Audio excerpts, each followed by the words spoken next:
Folks, we are going to get ourselves started. We don't have quorum yet, but I do want to take care of a few housekeeping items first.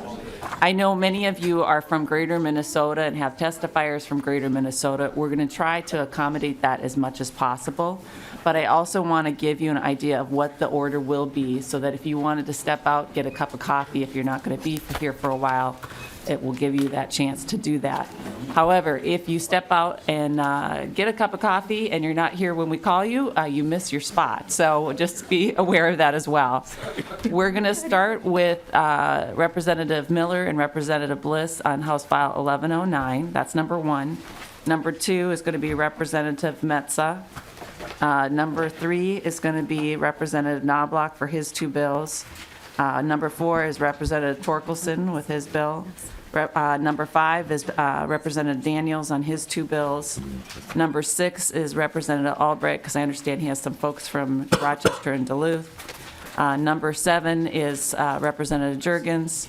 And number 8 is Representative Clark. Number 9 is Representative Dettmer. And I'll be last. So that's the order, if that gives you an idea, just so you know. And let's see, we have 8. We're almost there. We're almost there. Representative Vogel. Thank you, Madam Chair. We have donuts this morning. We're actually celebrating my vesting in Social Security today, so I wanted to break treats. Congratulations. Oh, yes, sorry. Awesome. Well, thank you, Representative Vogel. I had it earlier. So you were born on St. Patrick's Day. Yes, Madam Chair, to Elko Newmarket German and a Montgomery Czech. So Wow. I'm truly, yes, I'm truly inclusive. You gave your mom luck then. That's nice to see.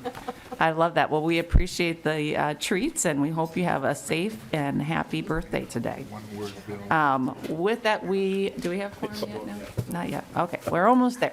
Representative Miller, I'm going to probably interrupt you as soon as we get quorum so we can take care of other housekeeping items. Sounds good. But with that, why don't you kick us off with House File 1109. Madam Chair, thank you so much for allowing us to come here this morning. Members, thank you for coming here on a Friday. I know you're taking extra time away to do that.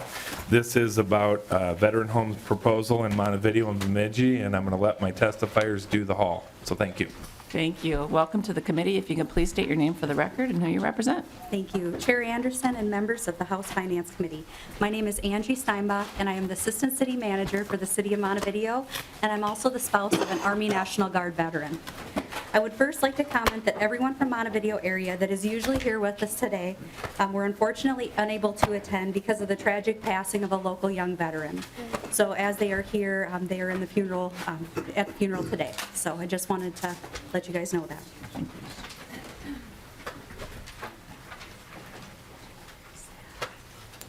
Excuse me.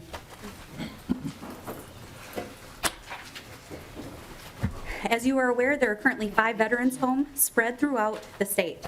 The proposed Montevideo and Bemidji homes will be placed strategically in 2 underserved areas of the state. Veterans' homes provide opportunity for veterans to receive specialized care and a camaraderie with residents in the home.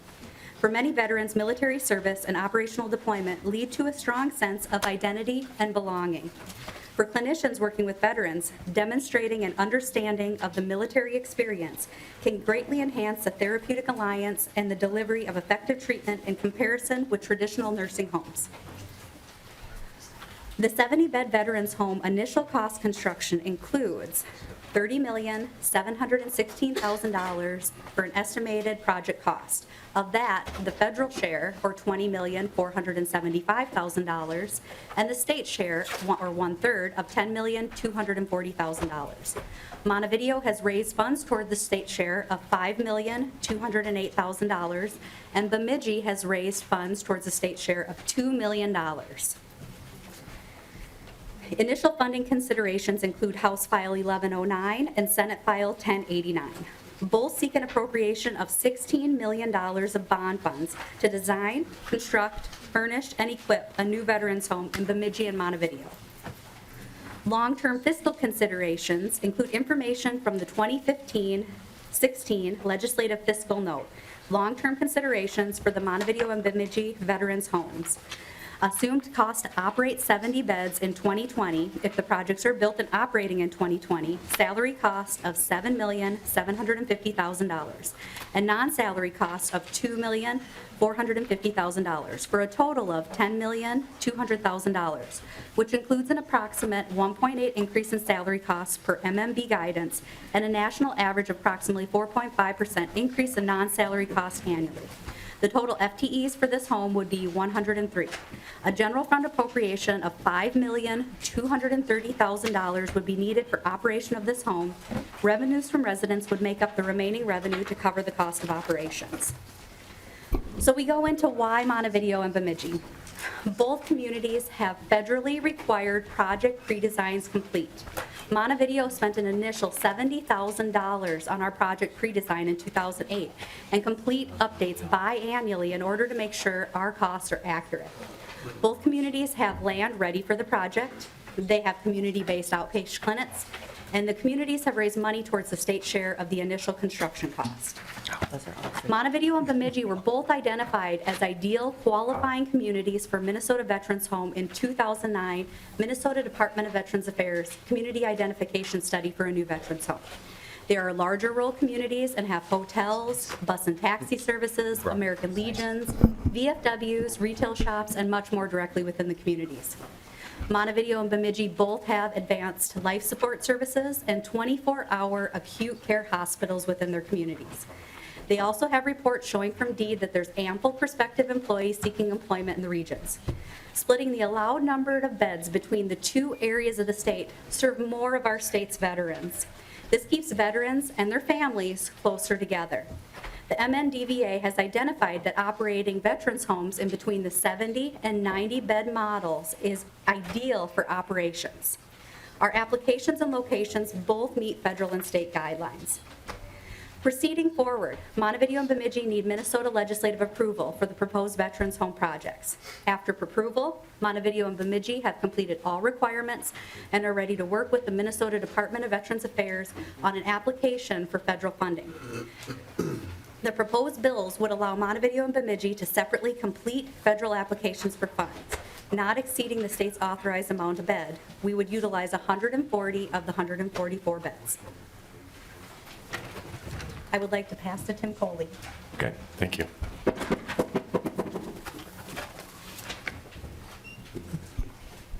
Welcome to the committee. If you can please state your name for the record and who you represent.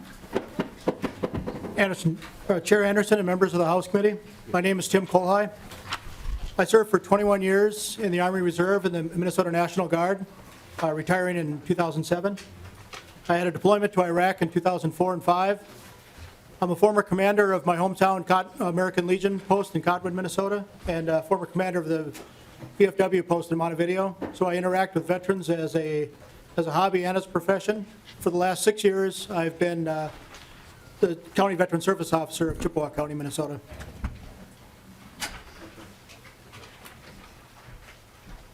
So one of the main reasons why we want the veterans home to be in Montevideo and Bemidji is that the number of vets in the area and to have the home as close as possible to their families and to reduce the drive time for them to visit.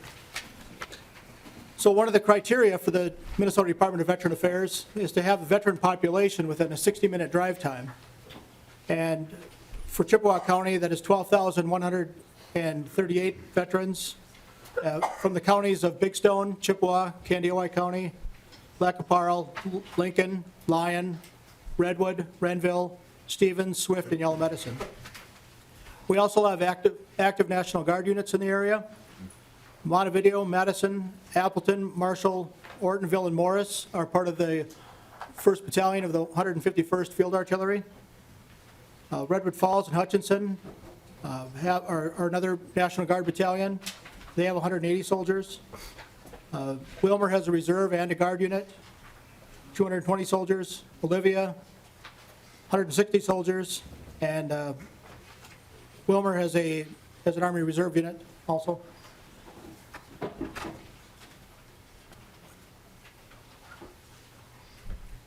Another important consideration is the age of the veterans that we have in the state. The largest group of veterans in the state of Minnesota right now are ages 65 to 75. And so they're at the age where they're just starting to think about long-term care, if some of them are not already in long-term care. I know the Laverne Vets Home has quite a few Vietnam vets in it. The second largest group is from age 54 to the age of 50, or 55 to 64. And that next largest group is going to be next in line. So when you consider the time it takes to build the veterans home, there'll be quite a few more people that are ready for it beyond what we have right now.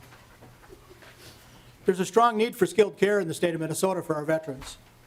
Currently, we don't have enough veterans or enough skilled nursing care beds for even part of 1% of the veterans that we have in the state of Minnesota. The waiting list for the 860 beds that we currently have is, the waiting list is 1,500 people for those 860 beds, so almost double. Veterans have some specialized needs that traditional hospitals aren't very good with working on. Traditional hospitals are just starting to face things like PTSD, but veterans also face issues like Agent Orange, and those are unusual to traditional hospitals. Both Montevideo and Bemidji have VA community-based outpatient clinics that are used to dealing with this kind of care and have access to specialists on a short basis from that.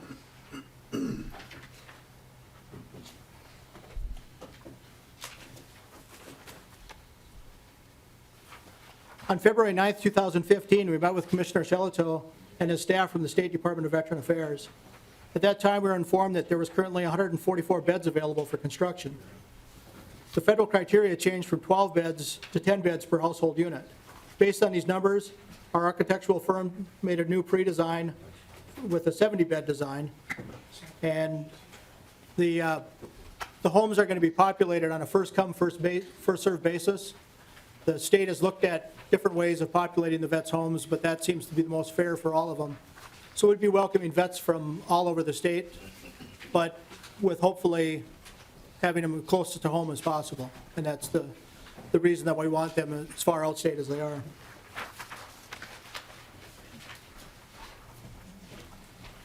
I understand that the financial commitment of the state of Minnesota will be obligated for, and we're not the only ones that are asking for funding.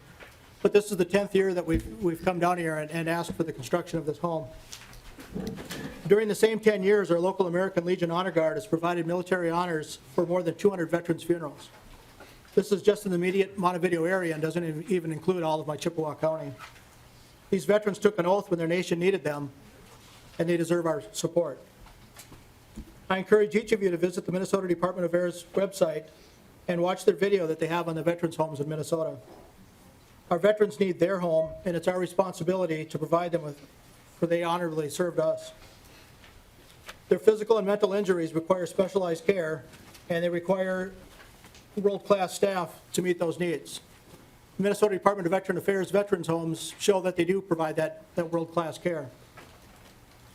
Many veterans also prefer the comradeship of other veterans, and they would get that at these homes. And no one understands the sacrifices of a veteran like another veteran.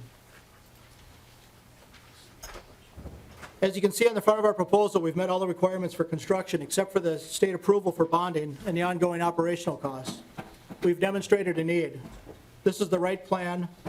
Make this the right time to give our veterans the care that they need. Thank you. And now I'll pass the presentation to Beltrami CVSO, Scotty Allison. Madam Chair, because this is kind of a unique situation, I'm going to have Representative Bliss go ahead and join his people down here at the table this time. It'll be brief. Welcome to the committee. If you can please state your name for the record.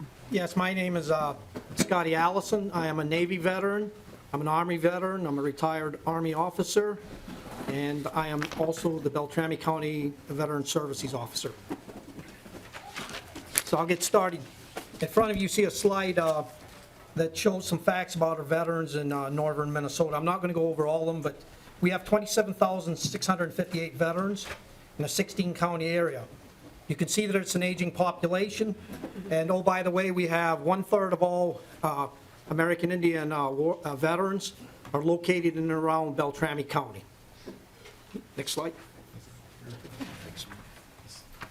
I just want to talk a little bit about service-connected disability. So what this does, it's important because this shows the different levels of disability. Now, these numbers are coming from the 16 county area up in the northern Minnesota. The greater the service connection, the greater the future medical needs. And of note is 1,533 of these veterans have a rating greater than 70%. So these people are quite disabled. Next. So this is just some basic information on veterans' homes. This shows the distribution of operating costs. You can see that 50 the state and then 25 private and federal. Each veteran in the a veteran who's 70% or greater receives a per diem rate from the federal government for $389.95. If any veteran who's in there, regardless of disability, receives, the veterans' homes receive a per diem of $106.10. The maximum a veteran can be charged if he can self-pay, it's $7,005 a month. And then when a veteran doesn't have any money, and then they take all of their income and also their spouse's income. Next.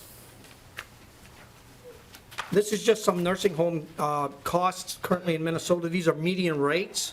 You can see that this was taken from a Ganworth 2016 survey. And then the sources of payment include out-of-pocket federal, Medicare, and then VA if it's a contracted VA facility like the Nielsen Place in Bemidji. And then also the state provides medical assistance. Next slide. So this slide basically shows you that all veterans receive a per diem in there. At the basic rate, I figured it out to be about $2.7 million. If you take the 70% service-connected veterans, that's going to be increased. And then all veteran home residents have a maximum cost that they will ever pay. And then I've heard that nursing home costs on the outside basically rise according to the level of care needed. So I gave you the median, but it's a big bandwidth. So I'm going to pass it over to Mr. Vinnie now, and I'm done. Thank you. Mr. Vinnie, please state your name for the record.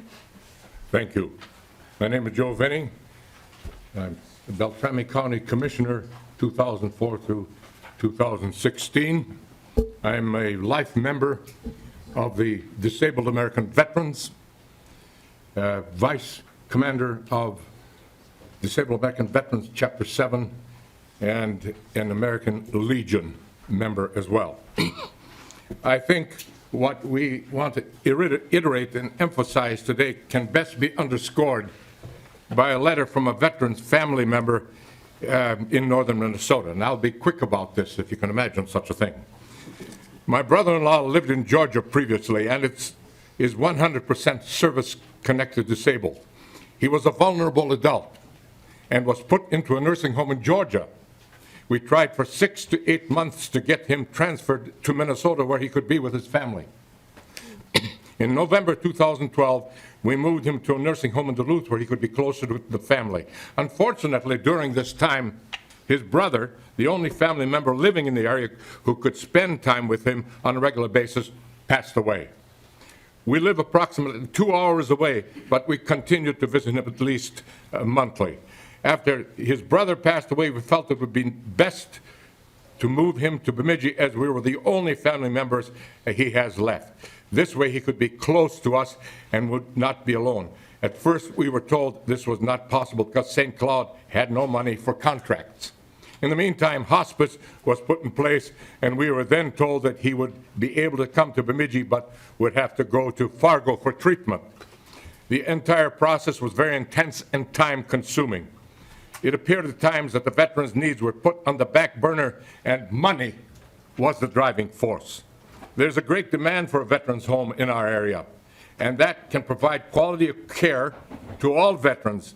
A home also provided training advocates to help veterans and family members better understand the process of the VA system. The biggest single deterrent we have in northern Minnesota is the distancing 2, 3, and 4 hours away from pre-existing facilities. That is unconscionable. Service is delayed, our service denied. And if I might quote President Trump, he said, veterans have taken care of us. Now it comes to us to take care of veterans. Thank you for this opportunity today. Thank you. Okay, is there anyone else that wishes to testify to this bill? Members, do you have questions? Representative Knoblach. Thank you, Madam Chair. I'm wondering if one of the testifiers or members could tell me, of the people that would be now in these veterans' homes, do you have any sense for where they are now? I mean, are they in a nursing home or some other state facility? And the reason I ask is when I look at the fiscal note, I see the operating cost of each of these is supposed to be $5.2 million a year. But I'm not sure that that would really be the cost to the state. We just heard one individual talk about a veteran who was in a nursing home in Duluth. Presumably that person probably was already on medical assistance, and the state was probably already paying for the cost of medical assistance for them in that nursing home. So I guess I'm wondering, you know, what would the net cost to the state really be? I'm wondering if it's probably less than the $5 million that's in the fiscal note, dependent on where these veterans that would be in the homes would now be. Ms. Steinbach, do you have an answer? Or I see Mr. Johnson, too. Do you have a comment to that? Can you help us out? And maybe Ms. Steinbach, you can tell us where the numbers came from. Yeah, the numbers are coming. To the microphone, please. The numbers are coming from the Senate data of the veterans in their state, and they're also coming from our CVSOs who have more recent data on that. There would be a mix. Scott, you can also do this. There would be some initially when construction starts, there would be people who are on the list that would be able to move into the veterans home. So yes, there maybe are some funds that are already being expensed out by the state with that. As we move forward in time and we serve veterans throughout time, the Department of Veterans Affairs costs and the appropriation amounts are likely accurate with what they're predicting with it. Okay, and Representative Knoblach. Well, Madam Chair, I guess I'd just suggest that maybe as this bill moves through the process, you get some more information on that, because I think, you know, if you look at the total state cost or the net state cost, you might find that it's only half this if half the veterans are already in a nursing home or state facility somewhere else, and that might be an important consideration as we consider the bill. Madam Chair, I would just answer that. Representative Miller. Thank you, Madam Chair. Representative Knoblach, I agree with you 100%, and that's one of the points that needs to be attested to. Because of brevity of time, we could not show that there is a cost that's already being incurred. To look at it a different way, some people say, why not put them into a nursing home? You heard the advantages as to why they're in their own home, but that is with the understanding and the presumption that there are already costs incurred if they're in a non-veterans nursing home. So perhaps the department has really, I think we're asking for specific numbers that you might have, or? Mr. Johnson, can you tell us what it would be, though, you know, once you get beyond the initial first residents that maybe were covered in other areas, what would be the ongoing cost past that first initial time? Madam Chair, members of the committee, Ben Johnson, Legislative Director for the Minnesota Department of Veterans Affairs. And the fiscal note that we developed is updated and accurate. Our estimate is an approximately $5.2 million ongoing cost for operating. That includes, it is what is necessary from the general fund. Revenues from residents would make up the remainder. Revenues would include the per diem that were described by the testifiers. Representative Knoblach, any? Well, thank you, Madam Chair. Well, again, I would just say, I mean, even going on into the future, I mean, once the homes are built, yes, the cost might be $5.2 million a year that you've got to send in a check to run the home, but I think people need to understand that those veterans that would otherwise be in the home, at least some of them would be incurring state costs somewhere else. And so it's not really a net cost to the state of $5.2 million a year. And I think, you know, it would be good if the department could develop and get some sort of an estimate of what that net cost really is. Thank you, Madam Chair. Thank you. And I don't know if this is for Representative Miller or maybe Ms. Steinbach. I'm interested to see, Ms. Steinbach, if you have reached out to the area nursing homes and talked to them about what would the financial impact be to them, and if that causes problems at all. And then also, do we have the labor to be able to operating both nursing homes for the nursing home for non-veterans versus the nursing home for veterans. Can you speak to that, please? Correct. I'll go ahead and start. Each year, we work with DEED to run employment analysis on our area, and we identify that there's a strong pool of workforce that's willing and able to work within both of our regions. In Montevideo alone, we've identified over 220 individuals seeking employment in healthcare and residing in one of the 6 counties listed above, and over 300 resumes were matched with the same keywords with willingness to work in Montevideo. So the staff is available, the workforce is available there. And I'm sorry, the first part again? Well, talk to me a little bit more, though, about the skill level. So, on the nursing side of it, you're going to have a higher skill level labor. So when you're looking at comparing it to the regular traditional nursing homes to the veterans, is there enough to be able to accommodate both? Are we going to be taking away skilled nursing staff from non-veteran nursing homes to be able to outfit the veterans home? Chair Anderson, I went to the nursing homes in Beltrami County and have talked to them about this. Every nursing home wants the veterans home. The reason being is up in our area, we have long waiting lists for nursing homes. So, and in Bemidji, we have a nursing program at Bemidji State, at North Technical College. So we have an ample supply of nurses, and we hope, and with specialty skills. And then also, we're looking at the doctor pool. We hope that it is an attraction for the veterans home for them to come up there. It certainly is for the Sanford Medical Center. Okay. And that is similar also with Montevideo as well.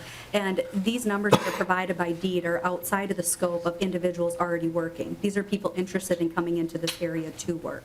There will, of course, be a shift initially that some people may receive employment, but then there's other people that are coming into the community, and there's job growth, and there's the opportunity for economic development with that too, where people come to the communities, they want to work within the communities, and they can work up within the communities. And the Nielsen Center, which is one of our nursing homes, which is also a VA contracted facility, even for the veterans that are 70% or disabled more that need that kind of level of care, there is long waiting lists, ma'am. So we have to put them somewhere else, even though at that facility there would be, their services would be paid for by the Veterans Administration. Okay, I've got Representative Dettmer. Yeah, thank you, Madam Chair, and maybe Mr. Johnson could fill a committee in. I know the VA, the federal VA, allows a per diem for these veterans as they're in the veterans' homes. And for a private nursing home, they have to get certified through the VA, and it's very difficult to get certified through the VA because of the special needs of our veterans. And if there's a veteran in a private nursing home, does that private nursing home get the benefit, the per diem, from these veterans? Mr. Johnson. Chair Anderson, Representative Dettmer, I don't know the answer to that question. My understanding is that the contract beds are for 70% and above disabled veterans, and so they would be eligible for that higher per diem. But for those 70% or below 70%, I'm not certain. I can get the answer to that if you would. And Madam Chair, Dettmer. just a quick follow-up. But in order to get that, they would have to be certified by the VA. And I know there's a few private homes in the state that are certified, but it's a very difficult process to go through, and that's why a lot of the private homes don't go through that certification process. So. Mr. Johnson. We have one up in Bemidji that is that way, and they do receive a per diem. It's a smaller per diem than what is received at the veterans home. Okay. Members, any other questions? If not, I'm going to call the State Government Finance Committee officially to order. Members, in your packets, you have the minutes from March 16th. Representative Pugh, you want to move the minutes? Thank you, Madam Chair. I'll move the minutes from March 16th. Representative Pugh moves the minutes for March 16th. All those in favor, please say aye. Aye. Those opposed? The minutes are adopted. I am going to move that House File 1109 be referred without recommendation to the Committee on Capital Investment. Any final comments, Representative Miller? Madam Chair, thank you for this time. This is, of course, two communities coming together with a lot of, as you can tell, passion about this, so thank you for the time that you gave all of us. I do want to wrap up. I'm not sure, but each community has a very detailed book of information. Did you get a copy of that, Yes, Madam we Chair? did. Okay, Yep. wonderful. So thank you for your time, and I ask for your consideration. Thank you. Great. Thank you. With that, all those in favor of the motion, please say aye. Aye. Those opposed? The bill is on its way. Thank you. Okay. Members, we've got Representative Metsa, and I just want to highlight, so brevity is really appreciated. We have 10 bills on the docket today, so all of us have the information before us. If you can provide us with the highlights, that would be greatly appreciated. Right now, we're on track of going 5 hours, so if you can limit your comments, because we have people that are from a long distance and we want to try and get them home. So if you could do that, we would greatly appreciate that, okay? So brevity is greatly appreciated. Representative Metsa, I'm going to move House File 407 to your bill. Thank you, Madam Chair. This is and thank you, committee members, and we will be brief. This is a $2.85 million request for a correctional facility. It's been through the committee a few times over the last years in the bonding bill, so I will turn it over to our testifier, Kay Arla, who runs that facility. Welcome to the committee. If you can please state your name for the record and who you represent. My name is Kay Arla. I'm the Executive Director of Arrowhead Regional Corrections, and thank you, Madam Chair and committee members, for allowing me to present our request for $2.85 million to continue the investment and improvements at the Northeast Regional Correction Center. This request is being made on behalf of Arrowhead Regional Corrections. A little background about us: we're a joint powers agency that was formed in 1976, so we've been around over 40 years. It was formed by the 5 counties that make up the Northeast region of this state: Lake County, Cook County, Coochin County, Carleton County, and St. Louis County. So we serve a huge geographic region. We provide the correctional services in that region for those 5 counties, including all the probation services. We own and operate a 48-bed juvenile detention facility. And last but not least, we own and operate the Northeast Regional Correction Center, or as we refer to her as NERC. NERC is a 144-bed adult male facility.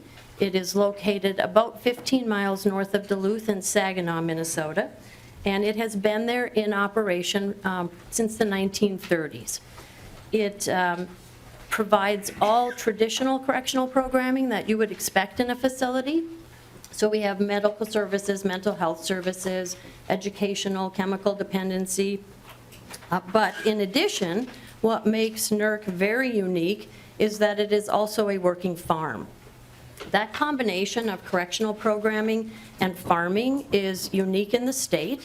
There are not other NERCs around, and we even have trouble finding a model that's similar in the country. So what we do at NERC is we grow crops and we raise livestock. So we grow hay and barley. We keep what we need, and it is a revenue source for us, so we sell what we don't use. We grow all kinds of vegetables: tomatoes, potatoes, onions, corn, you name it. We raise chickens, turkeys, and pigs. And everything that we raise, we process on site. So we have a meat processing facility where we process our livestock. We process all of the vegetables, and all of that is used to offset the expense of feeding the men. So I know one of the really trendy and expensive things right now is the whole term of farm to table. NERC has been doing farm to table since the 1930s, so they are way ahead of the curve here. We also have a unique approach to facilitating change in these men's lives. So a man's experience at NERC is when he comes to NERC, he is assigned to a work crew. So we have men that are working in the kitchen.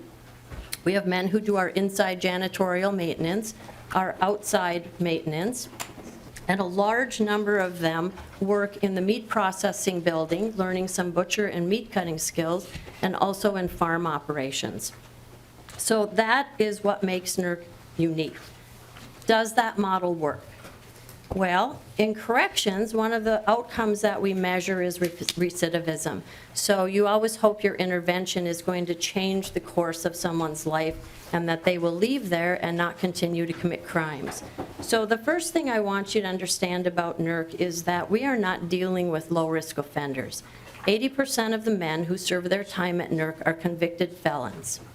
That should be of huge interest to the state of Minnesota, because the better that we can do with that group of men, the less likely they are to end up in a prison bed, where you are well aware you have some crowding issues. So we are working with the same population as the state prison. These are felons primarily. And when they serve their time at NERC, about 83% of the men who exit NERC do not commit a felony for 3 years from discharge. That's a standard definition of recidivism in Minnesota as well as nationally, and that is an excellent recidivism rate. So our project is actually a request to continue investment in NERC that has already started. And so you will see in the PowerPoint presentation that you have a copy of that the counties are very committed to NERC. They have invested over $7 million in capital improvement and asset preservation to date. Most of that investment focused on our main building. The NERC campus is made up of 42 buildings. So in the main building, that is where we house the men. It's where the kitchen and cafeteria food services are housed. Our administrative offices are there, and most of our program space. That building was in dire need of repair and fell far below life safety standards. So the counties have invested $7 million. The state has also invested in NERC over the past several years, and I want to thank you for your support. In 2012, the state granted us $737,000, which was used to replace the boiler system for the main building. In 2014, the state granted us $1 million, which we used to improve some of those other 41 buildings and provide a fiber loop so that we could enhance security and cameras on the campus. And in 2015, the state granted us $1.2 million to demolish and rebuild the meat processing facility. I need to report to you that for a variety of reasons, the scope of that project has changed and that we are unable to accomplish that goal for $1.2 million. When that project went out to bids, it is coming in as a $2 million project, and part of this request will be to make that the highest priority to get that project done. So this is phase 3, and we purposely have had to stage the improvements at NERC because we continued to be fully operational during all of these renovations. We continued to house men and provide the correctional programming that was necessary, and so we've had to do this very purposely, incrementally. The $2.85 million will be focused on those buildings that support vocational skills. So the meat processing facility, where men are learning meat cutting and butchering, and some actually have walked out and found jobs in that area. Meat cutters are very hard to find, I'm told, and there are no training programs for them. We also would look for improvements in our welding building, our carpentry shop, and our mechanics garage. One of the things I want to highlight about the meat processing facility is that this is a high priority for several reasons. One is it has been cited by the Department of Corrections in their annual inspection as a substandard building. They have been very patient with us in continuing to allow us to use that building because they know we have a plan to replace it. I don't want to test their patience, and so I do want to move that project along. The second thing I want to highlight is that meat processing facility is meeting a very important need in our region. We process our own chickens, turkeys, and pigs, but we also allow farmers to bring their livestock, and for a fee, we process for the local farmers. I'm told by the farmers that they have no other access to processing facilities in the region, and without us, they have to drive hundreds of miles with their livestock to accomplish this. So we are very sensitive in the design in making sure that we recognize the role we play to that greater community need and want to do it right. The carpentry, maintenance, and welding shops primarily need upgrades in air intake and would allow us to partner with trade unions and others to come in and expose men to some of those vocational skills. One of our objectives in corrections always is to integrate them back into the community and become responsible citizens, including employed. Our barns all need roofs. We have a root cellar that is a little scary place. It has no ventilation, no secondary exit, and it is where we store a lot of our produce so that we can use it in our kitchen year-round. I'm asking for you to continue your support and generosity with NERC, because this is a project that not only meets a large geographic area of the state, but as I stated earlier, I think the state of Minnesota has a vested interest in us continuing to do good work with these men and offsetting the expense of sending them to prison. It is a program and facility that has demonstrated success, so you won't be gambling on whether this is a good investment or not. And it is an investment that the state and the counties have been making over the last several years, and we need to continue that momentum until we can hit completion. So I thank you for your time this morning, and I am asking for your support. Great, thank you. Is there anyone else that wishes to testify to this bill? Members' questions. Representative Ublem. Madam Chair, I know that Representative Lilly and myself and Representative Vogel have toured this facility. I remember it quite clearly. It's a good project. I'll be very brief, but it's a very good project. Any other questions, members? Representative Ward. Thank you, Madam Chair. Just to clarify, how long are offenders generally staying in this facility? Ms. Areola? Thank you, Madam Chair. Representative, men are allowed under statute to serve up to 12 months. At NERC, the average stay right now is under 90 days. Representative Ward? Thank you, Madam Chair. I was assuming that this was similar to the Ramsey County workhouse in my district, and I was always disappointed when they moved away from the farming aspect. I think working with the earth is a good way, and these materials and vocational skills are really important. They're also required to be less than 12 months, and I appreciate your local response to the needs in the community. Ms. Areola, do you process deer as well, or? We have, in our long history since the 30s, we did do wild game, and we have not done that for probably more than a decade. So we do not do any wild game at this point. Okay. Members, any other questions?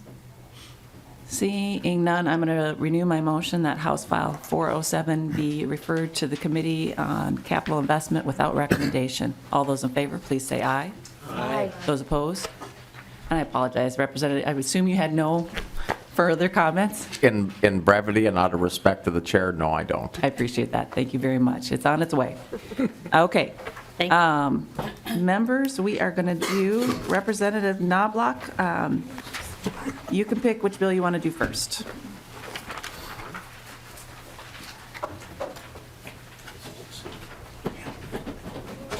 Do you want to do House File 616? I'll take 616 first. Okay. Representative Knoblach, I'm going to move House File 616. Thank you. And Madam Chair, I'd also appreciate if you would move the A1 amendment so we could get the bill into the shape that it needs to be. I move the A1 amendment. All those in favor, please say aye. Aye. Those opposed, the A1 amendment is adopted. Representative Knoblach, to your bill as amended. Thank you, Madam Chair and members. And I also have Representative Tice here with me, who is part of my Senate district and who has many employees of the correctional facility in her district as well as the warden up in St. Cloud, Colin Gow, and Rick Nyson, who's on the staff at the correctional facility. Members, the St. Cloud Correctional Facility is the point of intake for all new inmates in our correctional system, all new male inmates. So what happens is when someone is sentenced, however dangerous or not so dangerous they might be, they first go to the St. Cloud correctional facility for processing. It's been that way for a long time, but despite that, we have a very undersized entry point for these inmates. It is a dangerous situation that I can have the employees of the correctional facility talk about, and it has been recognized by the legislature to the point that we've had a two-phase project going on, the first phase of which was already funded a few years back to renovate our health facility and provide a new health facility so that we could then renovate the old health facility into more space for intake. The bill also provides for some other security upgrades, such as where we bring trucks into the facility to unload food and so forth for the facility, making that more secure than it is right now. So this is the second phase. It's $19 million, and I'd like to first recognize Rick Nyson, who is a employee at the correctional facility, can briefly speak a little bit more about the dangers and the need for this bill. Welcome to the committee. If you can please state your name for the record. Thank you, Madam Chair. My name is Rick Nyson. I am here as a corrections sergeant for the Department of Corrections, constituent of Representative Knoblach's, and a proud AFSCME member. Brevity is not my strong suit, so I follow direction well, so this will be quick. This is something, as Representative Knoblach alluded to, that is in the process. We're nearing completion on phase one. This was in the bonding bill last year. It's really not a need, or it's not a wish anymore, it's a need, because we have a bridge started and we have to finish it. To speak on the security aspect of it, where that falls upon me as a corrections officer and as a union man who is very concerned about our safety of my fellow workers and union members, it is imperative that this go forward. We run approximately 700 people in and out monthly out of not much more than a broom closet. At any given time, we could have 30 to 50 offenders down there coming from all over the state without a whole lot of notice. So the logistical security aspect of it is really something that is important. That is really all I have. We appreciate your brevity. Thanks. Anyone else? Representative? I also have the warden of the prison, Colin Gow. Welcome to the committee. If you can please state your name for the record. Colin Gow. Thank you, Madam Chair, representatives, for the opportunity to speak to you this morning to this project. As Representative Knoblach has indicated, this is actually the second phase of a single bonding project that we submitted. We were asked to phase it in order to spread out the funding costs. Phase one actually included design for phase two. So this phase two, the 19 million, is what we would call shovel ready. And the continuity of construction would really be well served if we could do it now, because we are going to be wrapping up phase one by midsummer, and we could move immediately into phase two if the funding were granted. As has been said, the primary focus of phase two is security enhancements. We process a large number of offenders through a very small area. As of this morning, we had 11 offenders that were being transferred out to the Stillwater facility. 2 of them got into a fight. We had to send our staff into that holding cell with 11 offenders to take the 2 fighting offenders out. That kind of situation is not safe for anyone, neither the offenders or for the staff. Our truck gate, our entrance point for vehicle traffic, has fully loaded vehicles driving all the way into our perimeter and then unloading. About 2 years ago, we had a vehicle come in to unload, and it was second stop from the St. Cloud facility was to the local Cabela's that had live ammunition in the vehicle. We really need that loading dock to be outside the secure perimeter for safety and security. So keeping with brevity, those are the issues that we are looking to resolve. This is primarily an issue of providing safe, secure places for our offenders as well as our staff. Okay. Thank you. Representative Knoblach or Representative Tice, any other comments? Not for me. Thank you, Madam Chair and committee. I would just like to say that we did do a bonding tour a couple years ago, and I think Representative Lilly probably eyed up the wall. One of the things we did get to look at and wasn't mentioned was tuck pointing the wall, because you can climb up. You can climb up the wall because it's getting that bad. And while it might sound kind of for us a little bit, ooh, that sounds kind of fun, I'm thinking it probably isn't, because there's guards up there with guns. And also seen, as Mr. Nyson said, seeing the coat closet that they have for intake and how those folks go, coming and going, are seeing each other, and how they react to each other is quite amazing. So I'm not sure how they got anybody to work down there. I would not do it. But they definitely need, this is a need. It is a need. It is definitely a need, and they need to get the security where they want it to be. Thank you. Okay. Is there anyone else that wishes to testify to this bill? Members' questions? Representative Knoblach, does the Department of Corrections have like a priority list like you see with PUC or Public Facilities Authority and some of those things at all? And is this ranked on a priority list at all? You know, Madam Chair, I don't know if I know that offhand. I think it's very high on the priority list. Yeah, I am told that it is the #1 priority after asset preservation. Yeah, #1 priority after asset preservation for the Department of Corrections. Okay, that's helpful. Thank you.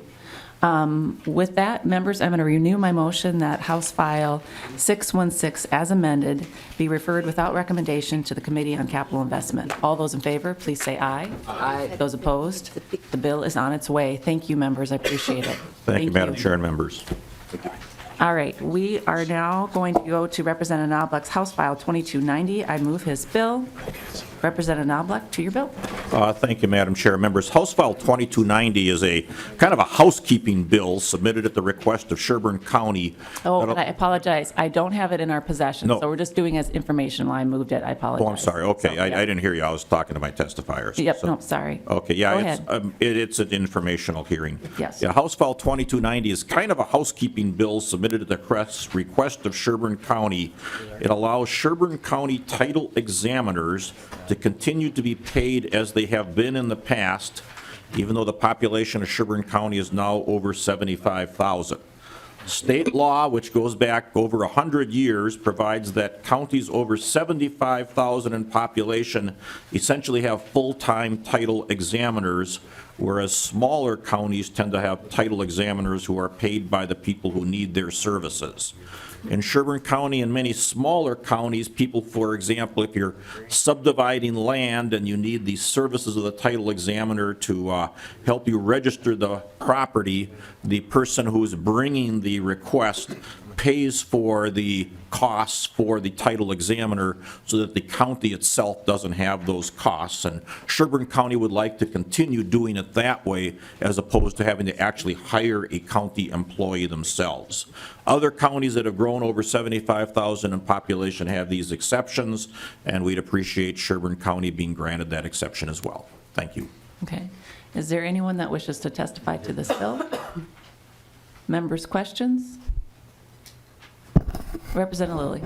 Madam Chair and Representative Knoblach, it's got to be one of the biggest sentences I've ever seen, from 114 to 122. That's got to be pretty epic there. Well, as one of the staff members told me, Madam Chair, Representative Lilly, this is one of the more difficult to understand one-word bills that they've seen. But all it really says is Sherburne County would like to be able to keep doing things the way they've done them instead of having to actually hire a county employee now that they're over 75,000 in population. Representative Lilly. Thank you, Madam Chair. And Chair Knoblach, some of us are just luggage throwers, so maybe that's more for the attorneys in the group. Thank you. Well, Representative Lilly, I think all politicians are guilty of run-on sentences, so I'm guessing they just put it into statute, so. Representative Knoblach, how come we just haven't ever just fixed this as an overall for everybody? Have you looked into that at all, or? You know, Madam Chair, I guess the thought had occurred to me too.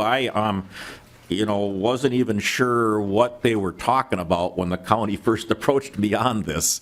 And so I just kind of said, well, sure, let's add Sherburne County to it. But yeah, in some ways I'd agree it's a little bit of an antiquated law, perhaps the way it's written, and I wouldn't be averse to trying to come up with a little bit better way of dealing with it. Okay, all right.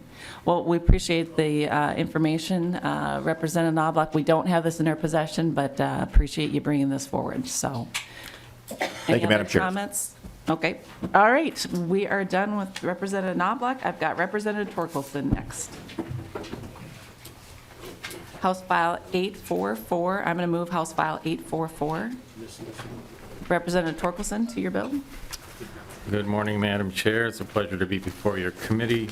House will try to keep you closer to a reasonable schedule. We appreciate that. House File 8444 is a appropriation to help move the Milford Town Hall from its current rural location to the edge of the city of Essig, small town of Essig. I have a testifier that can explain the details. Welcome to the committee. If you can please state your name for the record. Thank you. My name is Michael Dove, D-O-V-E.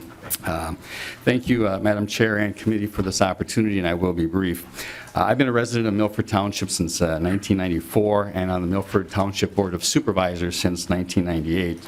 Milford Township is abutted next to the western border of the city of New Ulm. It is it's a rural agricultural type of township, has some rural residences because of its proximity to New Ulm, but more importantly, has a unique structure called the Milford Township Hall, the reason we're here today. This was a former school that was in existence from 1912 to 1971 when the state mandated the closing of the rural schools. Since that time, it has continued to function as our town hall, except for probably about the last 10 years because of the deficiencies. And because of those deficiencies, we're looking to move this into the unincorporated village of Essig, which is just a small little town. The township has a lot there, and that lot has running water and sewer capabilities to allow for the transition and formation and improvement of the town hall. But our largest, obviously, issue is handicap accessibility. At this point, we cannot use it as our annual town hall meeting room. We can't use it for elections. The handout that I presented to you has some detail in this, and this was put together by my spouse, who's actually teaching social studies today and was the real passionate driver behind this whole project. So I wanted to just to give Deb credit for that part of it. But the bonding request is to allow us to move this building, to make it functionable, to make it accessible, and to allow the educational opportunities for younger students to come in and see what a rural schoolhouse would have looked like back in the 1912s. The pictures that are attached to the handout that has been circulated shows that the inside is virtually identical to what it was back in the 1920s. The old library, as you'll see on Exhibit C, is where we voted when we had voting there at the town hall, and everything is very conducive to showing and reflecting the true ability and what it was like to go to school there. So our goal is to move it into Essig, to update it so we can use it again as a town hall, as a place for voting, and also to provide educational opportunities for various individuals and entities or groups to use it as a social center. The one thing I do want to say also is that we're seeking to put in a basement. The city of Essig, or unincorporated village of Essig, doesn't have any safeties in case of bad weather. And there's a ball diamond about 2 blocks away from where we're looking to put it, so it would be also used as a safety shelter in the case of inclement weather that would come through during the summer. So thank you very much for your time, and I would ask you to support this bill. Okay, is there anyone that wishes to testify on this bill? Mr. Dove, well, how big is Essig? You said it's an incorporated, how many, what's the population? I suppose it probably has 75 people there, something like that. Is there a church at all, or? No church. Any restaurant or anything? There's one restaurant, Carl's Corner, was voted best chicken in the state of Minnesota, I think 2 years ago, at least on the WCCO thing. It has a baseball field, has a small elevator. There's also a new business coming in, but it's just kind of a stopping off spot. It's 7 miles from New Ulm, so when the trains would come through, it was a watering hole so they could get water for the engines. Okay. Members, any questions? Representative Kwong. Thank you, Madam Chair. And looking through the material, it appears as if the well is already capped. but I don't see anything in the cost, in the moving of the building to include the cost of filling in or making safe the existing basement? That's correct. We had, a couple of years ago, thank you very much for that question, Representative. A couple of years ago, we had an understanding with a landowner that we would be turning it over to him, and he would be filling that process and making it to be agronomically correct. Since that time, he has put his neighboring farm into RIM, Reinvest in Minnesota program, and I presume that the township would take, obviously, all the proper steps that would be necessary to facilitate and cover that up in a proper manner. But that has been a change since this was prepared a year or so ago. Okay. Thank you. Representative Dettmer? Madam Chair, just a quick comment. After seeing this picture, I had a flashback.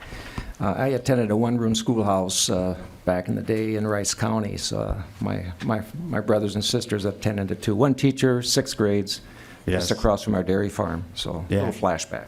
Yeah. And Mr. Dow? thank you, Honor, or Madam. Just one thing, there used to be about 4 or 5 schools in Milford Township. While a couple still exist, they are now residences, so this is the only one in Milford Township, and probably one of the few in the county of Brown that have the original integrity as the original schoolhouse. Representative Dettmer? Any other questions, members? Representative Torkelson, final comments? Well, you might want to note on page 6 of the top picture, there's a, I think it's a light rail train in the background. I'm not sure. One of the originals, Madam Chair. All right, with that, members, I'm going to renew my motion that House File 844 be referred without recommendation to the Committee on Capital Investment. All those in favor, please say aye. Aye. Those opposed? The bill is on its way. Thank you. Thank you, Madam Chair. We've got Representative Daniels. Or Petersburg? Oh, okay. Representative Petersburg, I understand you're pinch hitting for Representative Daniels on both of these. That is correct, Madam Chair. He's still unavailable for a presentation, so I am very happy to fill in as one of the co-authors.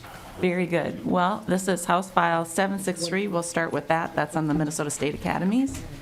And Representative Petersburg, to the bill. Thank you, Madam Chair, and committee for hearing this. Members, this bill, it really talks about the Minnesota State Academies in Faribault. They've been providing services for people with challenges, both in hearing and in sight, for over 150 years. And this bill simply is requesting some dollars for infrastructure repairs and needed preservation issues. The academy, where it is also a school district, is also a state agency, and because of that, there are a lot of differences with it. But to deal with the specifics of the need, I would, if you so choose, Madam Chair, turn it over to my testifiers for giving more detail. Sure. Welcome to the committee. Is it Mr. Wilding? Yes. Welcome. If you can please state your name. Well. Thank you, Madam Chair, for allowing me to come. My name is Terry Wilding. I am the new superintendent for the Minnesota State Academies. I supervise 2 schools. We have the School for the Blind and the School for the Deaf, and they are on 2 separate campuses about 1 mile apart in the city of Faribault. I have 2 bills. Before I start, I do want to mention that we have 3 projects. I'm not really sure how it works in the 2 bills. I'll just explain through that, and then you have the papers, explains a little bit more in depth. The biggest portion is for asset preservation, and that is critical because we have many old buildings on our campus, like Representative Peter just mentioned. They're quite old. They're 75, 80, 100 years old, so we need to maintain those buildings. 2 of our buildings are on the National Register of Historic Places.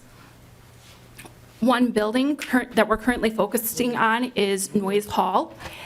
It is one of our oldest buildings on campus and is in need of a new roof. We do have some structure and some repairs that need to be done. That'd be about $2 million. And because of it being a unique building, as you can see in your packet, it's the building with the rotunda. It has 2 separate wings. That's why it's such a high cost to fix that. And also, maintaining that building is important. We have done some work in the building in the past, and we don't want the roof issues to ruin the work that we have done, so that's why we're asking for that money. The second portion is for our school buildings. We have two main school buildings, or two main academic buildings that are connected with Noyes Hall. We did a safety and security audit a few years ago, and it was recognized that the area is very weak. We don't have a central check-in point where our visitors can come into the building, check in with a receptionist, and then head to the classrooms as a visitor, or deliveries, et cetera. Oftentimes, individuals can bypass our secretaries as they go into those separate buildings. So it's critical that we need to improve that. We're asking for some money to take a look at a design and how to connect those two academic buildings better and to develop a central place that's more safe. We do have deaf and blind students, so safety is very unique. It's not the same as most of the public school districts. We can't use an audible alarm. We need to have something that's visual. The access needs to be visual, so that way individuals coming in can be supervised appropriately. We're also a residential school, so that means that parents they have increased concerns about sending their kids away from home to our campus. So we want to make sure that the school is safe for everyone. The second project that is we need to identify a need and a plan, and then next year we'd like to come back and ask for specific money for making that improvement to those buildings. So right now we're looking at the money for design. The third project is looking at a track. Requesting $600,000 for a new track and field on our campus. Currently, I think we're one of the few public schools within the state that has no track. Our health and wellness programs, our PE programs, our athletics programs would have, they have no place to practice, to run, walk, et cetera. Thus far, up until now, we've been able to make use of the track at Shattuck St. Mary's, the private school, which is next door to us. We've been using their track. It's not 100% accessible, but we've been able to borrow use from that. But next year, Shattuck is planning to improve their campus, and they will be removing that track, and it will become a parking area for their athletics facilities. So currently, we're stuck. We have no place for training, for classes. So we're asking, I'm not sure where that part of the bill is. I'm working with Representative Daniels. Unfortunately, he's been out sick this week, and he said that we would figure out that. But those are the three portions of the things that we are in need for improving our campuses. And we hope that we have your support for those three bills. Okay. Is there anyone else that wishes to testify on this bill? If not, Representative Fenton? Thank you, Madam Chair and members. And I've had the pleasure to tour the Minnesota State Academies, and I absolutely agree that these projects are necessary. They're doing some great things there, but these projects are desperately needed, and I agree with these bills. Thank you. Okay. Members, any other questions? Representative Lilly. Thank you, Madam Chair. And I was just wondering, just to backtrack for a second, do you know the status of I think we bonded for the main building. Is that complete, that project? Because there were some really dangerous sight lines and some buildings that were made in the 70s that, just didn't function well. And then it seemed like you needed some work on your theater as well, and I don't know if you're going to proceed with that or if that's a future Mr. Wilding? request. Thank you, sorry. Representative, can you please clarify the sightlines? A previous project, could you please clarify your question? Representative Lilly. Thank you, Madam Chair. When we toured, I believe you had a main building that students would come into, and some of the sight lines, when you came in the main door to the left, I think they were kind of problematic and not safe, like you mentioned earlier, for students and staff. And then I think you were redoing that kind of commons area or something. Mr. Wilding? Yes, Representative, you are correct. That project, that's what we want to improve. We still have that problem. As you access the different buildings, there is no central place where individuals can come in. and to meet a receptionist, get the ID badge. You know, people can walk in without stopping by one of the offices in each of those buildings. So it is important that we do fix that. Great, thank you. Okay. Any other questions, members? Representative Dettmer? Yeah, thank you, Madam Chair. Just a quick comment. I grew up in Faribault, and I know both the athletic teams from the wrestling team from the School for the Blind and also the football team for the School for the Deaf competed and scrimmaged us all the time. So it was just great to have that sharing of experiences with those two historic facilities. And they really had these needs, too. Thank you. Mr. Wilding, because you have two buildings that are on the Register of Historic Places, are they eligible for funds either from the federal level or for the State Historical Society for renovation at all? As far as I understand, not really. If we want to change the buildings, we could get some money, but it'd be maintenance, so we'd have to use asset preservation for those funds. That's my understanding. Again, you know, I'm new here. I've only been here about working 6 or 7 months, so I'm still learning. But my understanding is, no, we don't have access to any other funds. Okay, I'll maybe visit with Representative Daniels on that, but Mr. Kelleher, can you help us out on that? Do you know?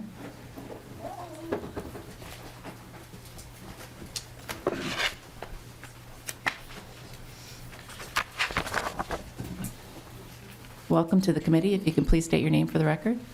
Madam Chair, members of the committee, I'm David Kelleher from the Minnesota Historical Society.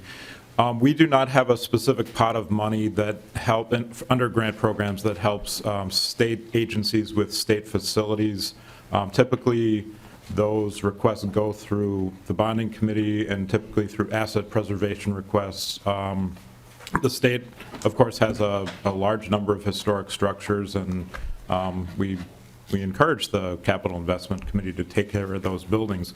I don't know that there's a lot of federal money available for an effort such as this. Federal brick and mortar dollars are fairly scarce. Generally, legacy dollars, since that question comes up periodically, there's a question about whether legacy dollars should be used for state facilities, for brick and mortar facilities, because the traditional source of funding, that's the language that's used in the constitutional amendment for legacy, traditional source of funding for taking care of the state's buildings is the bonding bill. So we've avoided using legacy grant dollars for that, but rather legacy grant dollars more typically go to nonprofit organizations that have no other way to fund their historic structures. Okay. All right. Representative Quam. Thank you, Madam Chair. Several sessions ago, Senator Sinjum and I extended the deadline on a state program that allowed for matching federal dollars on historical sites, but I think that deadline is pretty much passed. Mr. Kelleher. Madam Chair, Representative Quam, I think what you're referring to is the Historic Preservation Tax Credit. That program was extended through 2021. That is for income-producing properties, so those are private sector structures where investments are made by the private sector and matched. And as I'm describing this, we have sort of a setup that the tax credits are used for privately held buildings, bonding bill is used for publicly owned buildings, and the legacy amendment dollars are used for nonprofit buildings. And that system seems to work pretty well. Okay. Members, any other questions? If not, Representative Petersburg, do you have any closing comments at all? Or? Thank you, Mr. Chair. As you heard from the superintendent, he kind of represented 3 different wants. 2 of the bills are in front of you today. Another one is being worked on. This bill here really talks about the $2 million needed for the infrastructure, primarily for roofing. Obviously, you got to keep the roof tight in order to keep the rest of it good as well. So we just ask for your support and approval of this bill moving forward. Thank you so much. Thank you, Representative Petersburg. And members, what we really heard in the presentation presentation here was both House File 763 and House File 764. The House File 763 is for the noise and Tate Hall a portion, and the 764, I believe that's just for the asset preservation. You can track it in the handout that the Minnesota State Academies provided to us in here. So if you look through that, that gives you all the details. So I'm going to move both bills, and so we can get Mr. Wilding on his way. So I'm going to move House File 763 and House File 764 be referred to the Committee on Capital Investment without recommendation. We'll start with House File 763. All those in favor, please say aye. Aye. Those opposed, House File 763 is on its way to capital investment. I'm going to move House File 764 be referred without recommendation to the Committee on Capital Investment. All those in favor, please say aye. Aye. Those opposed? And that bill is on its way as well. Thank you, Representative Petersburg. Thank you, Mr. Wilding. Appreciate your time. Thank you, members, and thank you, Madam Chair. Thank you.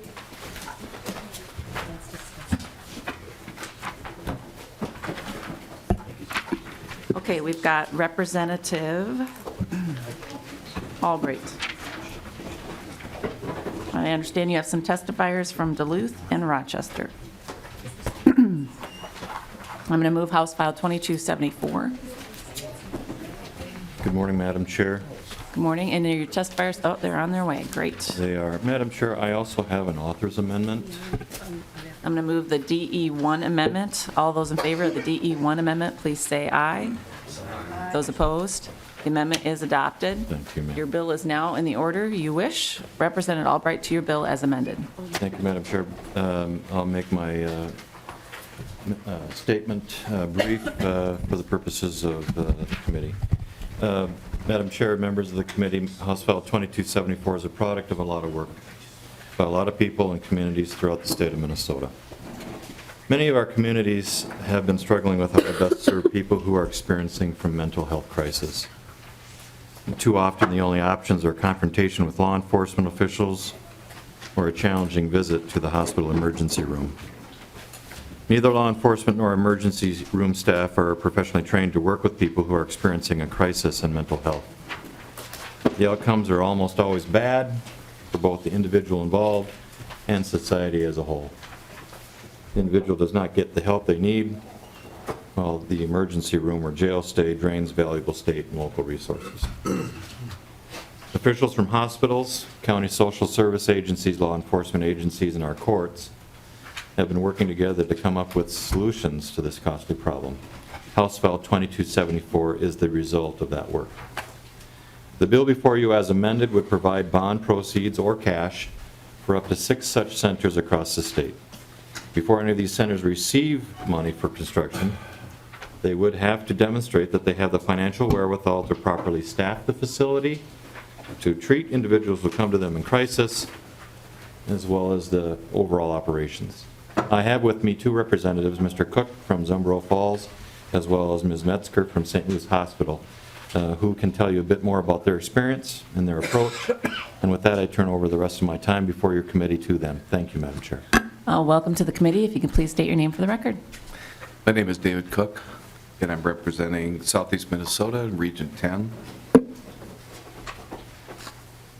Go ahead, Mr. Cook, and then we'll get Ms. Metzger. Madam Chair, members of the committee, I am the Chief Executive Officer at Zumbro Valley Health Center, the Community Mental Health Center, or Health Center in Rochester, Minnesota. Thank you for this opportunity to meet with you about the importance of this bonding bill. I'm speaking today with the support of Olmsted County, Southeast Minnesota NAMI, Mayo Clinic, Olmsted Medical Center, Zumbro Valley Health Center, and many other providers in the region who support the idea of addressing a lack of appropriate services for individuals in a mental health or chemical health crisis. For the past 2 years, community partners have been collaborating to address gaps in services and the increasing use of the emergency departments for crisis services for individuals, families, and law enforcement due to a lack of a viable alternative.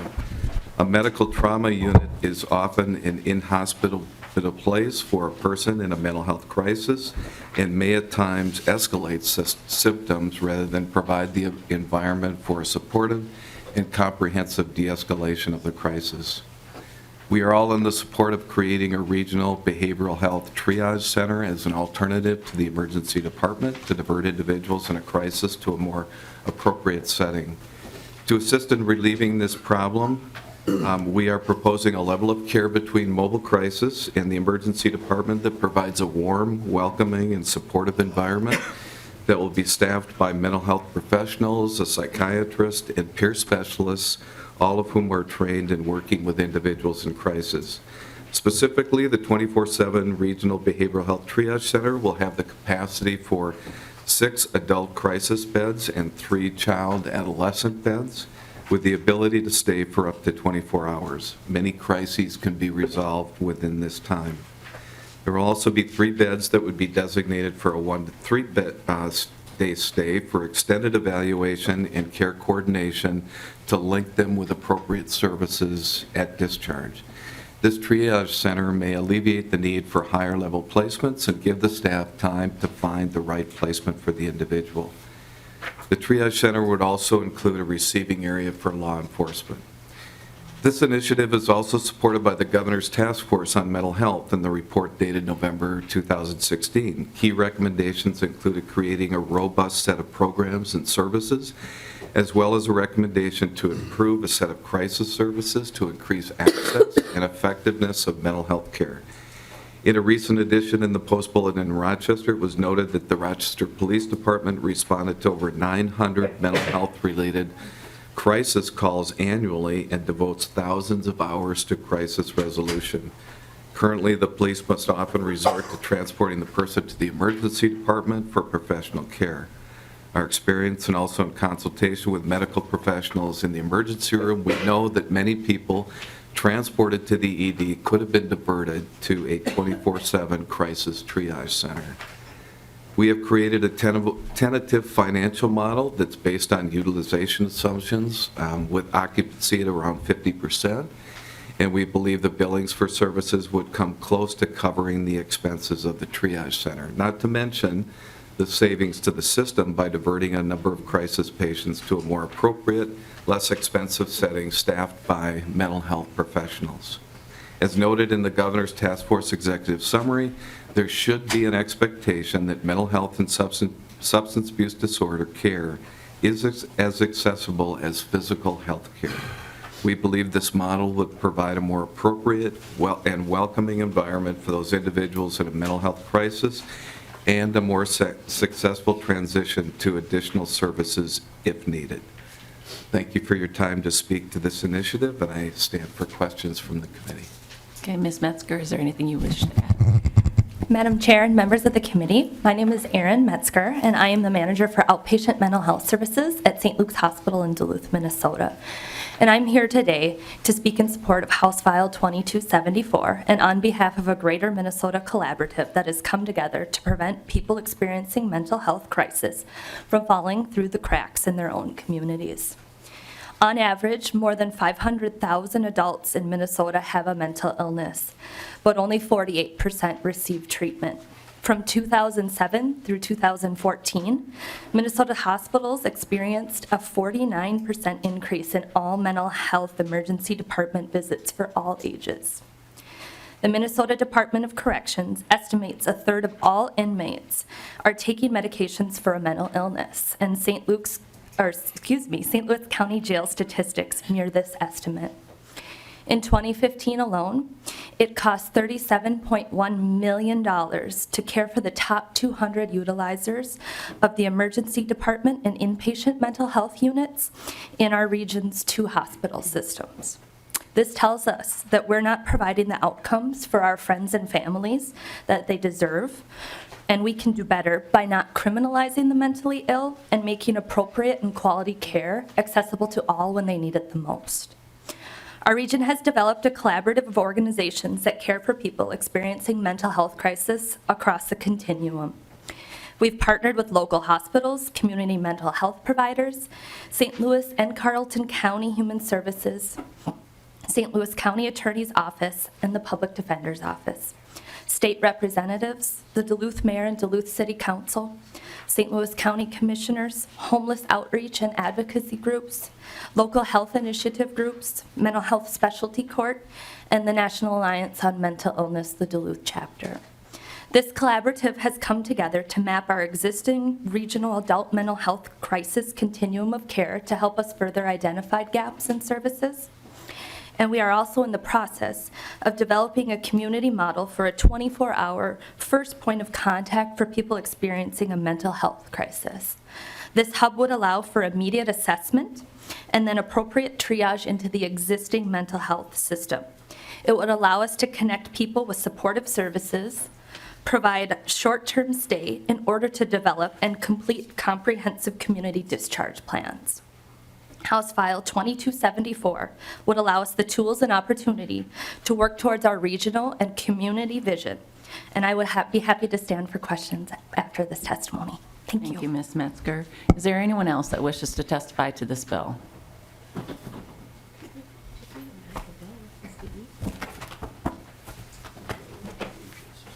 Welcome to the committee. If you can please state your name for the record and who you represent. Thank you, Madam Chair. Members, Sue Abderholden, Executive Director of NAMI Minnesota, the National Alliance on Mental Illness. And I really do want to thank Representative Albright. We worked together on many mental health issues, and Senator Senjum as well for their interest in this issue. Last fall, I did actually a 40-city tour of Minnesota, so really went to every part of the state to learn what was happening in our mental health system. And one of the big issues is what we would call a flow issue, that people aren't getting through the system in an appropriate way. Certainly, there's an issue of emergency rooms, and also the fact that, we have police picking people up and bringing them to the jails, and that's been a long-standing issue. And trying to address that over the last decade, we have developed mobile crisis teams, we have developed crisis homes, and several hospitals have actually created psychiatric emergency rooms where the lights are lower, you have mental health practitioners and professionals there. One of the problems we've seen is that, frankly, sometimes we have emergency room physicians who say these aren't our patients, but frankly they should be, and sometimes people have a co-occurring disorder, co-occurring healthcare issue.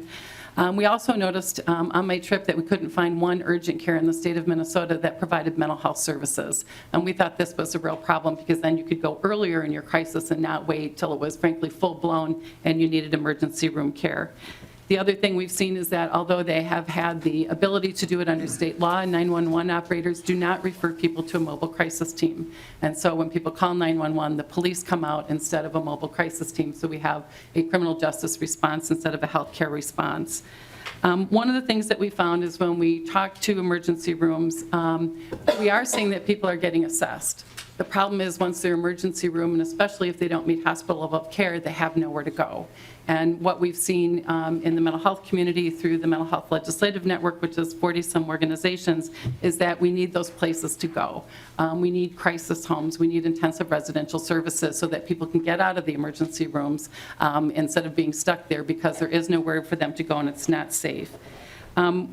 This type of issue was raised several years ago. It's a little bit different than what we've heard today, but they built these crisis centers, particularly in states that frankly had very poor mental health services that were ranked, 49 or 50 or 48th in the country in terms of spending on community mental health. And what we found in talking to them is that what we created was a new shiny revolving door because people came in and they got assessed, but they still had nowhere to go. And they were released maybe after 24 or 48 hours, but they came back and their recidivism rate was actually very high because we hadn't really resolved the problem. One thing I would like to suggest is that, again, when I've traveled around the state, people are getting assessed but nowhere to go, is that we look at maybe, and I'd love to work with the author to create some more flexibility, because what we've heard from other areas of the state is what they really want are crisis homes where people can stay up to 10 days and have their mental health become stabilized, certainly much cheaper than hospital level of care, but also for intensive residential treatment services. Several years ago, the Bemidji area said this is what they wanted to do. And so we got the language changed to say, we'll pull back and really look at it. And what they really want to do now is build an IRFs facility where people can go for a longer period of time. One of the things I would just mention is that in the Governor's Task Force report, actually the recommendations on crisis were to do more warm lines so that we get earlier ahead of the crisis, for crisis teams to co-locate in critical access hospitals in rural Minnesota so that you actually have the staff who can handle this and move with people into the community. To have urgent cares actually take care of mental health crisis. I mean, that's what hospitals did when they had too many people coming to the emergency rooms, is they created urgent cares and more crisis homes. So again, we're not opposing the bill, but we would like to work with the author to make sure that the needs of the communities around the state are really addressed. Okay. Is there anyone else that wishes to testify to this bill? Representative Albright, did you have any comments, or are you okay with us going to questions next? I'm fine with going to questions next. Thank you. Members, any questions? Representative Ward. Thank you, Madam Chair. Actually, I would like Ms. Abderholden to come back. I have a couple of questions. You mentioned warm lines, and I don't understand what that is. And the other is the 911 response, that they have the opportunity to call a crisis intervention team, I believe you said, or something similar to that, but they don't do it. And understanding the public safety issues that might be involved in that, how do we resolve that? Ms. Abderholden. Madam Chair, Representative Ward. So warm lines are actually staffed by peer specialists, so people who live with a mental illness. It can be a way to just talk through things. Someone's, perhaps, the symptoms are coming back, they're getting agitated or anxious, and they can call the warm line and really kind of work through some of those issues in a very simple way. So it's very early on in a developing crisis. With respect to the 911 operators, so we did change the law to say that they could do that, and we've only had a couple places in the state. Actually, the city of St. Paul, after a tragic incident, decided to change how they did that, and they brought everyone together to say, how can we work this better, so that the 911 operators now can do a warm handoff with the crisis team to say, this person is really having a mental health crisis. It's not necessarily for law enforcement to come out, and we'll send out the crisis team. Sometimes, if they're not sure about the severity of the crisis going on, they'll send out both the police officer and the crisis team, which also makes some sense. And that way, if it really is not a criminal issue, then the crisis team can take it from there. Representative Warren. Members, any other? Representative Olson. Thank you, Madam Chair, and thank you, Ms. Metzger, for being here from Duluth. And I appreciate that you talked about the coordination in our region. I think that's really something that's unique and wonderful about our community as we really come together. And I know mental health is a big thing that we're really talking about. So I appreciate this, and I appreciate the bill. My question is, I toured the Birch Tree Center not too long ago. How is this similar or different from what's being proposed in this? Ms. Metzger. The Birch Tree Center, we have a short-term crisis stabilization housing, which is their 16-bed facility, and they house the mobile crisis response team. This place would be a 24-hour first point of contact. Birch Tree Center and the mobile crisis team are called to respond in the community, so sometimes, depending on what's going on, there's a delay in that response. And so this would be able to get people to get help here and in the now, and then feed into our further stabilization, utilizing the Birch Tree Center, and then allowing the place for the mobile crisis response team to respond 40 minutes or an hour later if there's a delay. So it's really trying to look at how we can leverage our and utilize our existing services better, and then what are the gaps in what we have right now. So, thank you. Any other questions, members? Representative Albright. Thank you for the opportunity to speak to this issue this morning with you. I am going to renew my motion that House File 2274, as amended, be referred to the Committee on Health and Human Services. All those in favor, please say aye. Aye. Those opposed, the bill goes to HHS. Finance, excuse me. Yes. Thank you, Madam Chair and members. Members, we have Representative Jurgens, two bills. We'll start with House File 1895. I move House File 1895.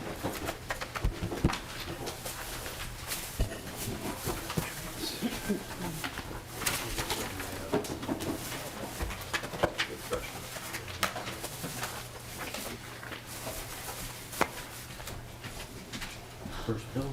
You rock. Awesome. Thank you, sir. Nice job. Well played. We have a little tradition here in the House that freshmen have to bring treats every time their bill is heard. It's our version of hazing, I guess. Representative Jurgens, I've moved House File 1895. If to your bill, please. Thank you, Madam Chair and members. I want to make sure I've got the two bills in the right place here. And actually, I want to pass this book around before I get to the bill. On page 110 is a picture of the courthouse that we're talking about. Okay, page 110, folks, in the book that he's passing around, Representative Fenton. So we're doing the one that's first on the City Hall and Police Station. Correct. And I want to thank Mr. Kelleher from the Historical Society. He just happened to have that book with him today and Oh, thought great. that might be handy. Members, we've all marveled at the beautiful restoration of our Capitol building. In Hastings, we have a historic city hall, the former Dakota County Courthouse, that is over 30 years older than our Capitol building. We know that time, effort, and money is needed to preserve the historical significance of these beautiful and functional buildings. We're asking for $7 million for design, engineering, and renovation. This will include masonry repairs, replacement of the dome cupola, roofs and decorative metal, foundation work, and HVAC improvements. I have a testifier from the City of Hastings, the City Administrator, Melanie Mesco-Lee.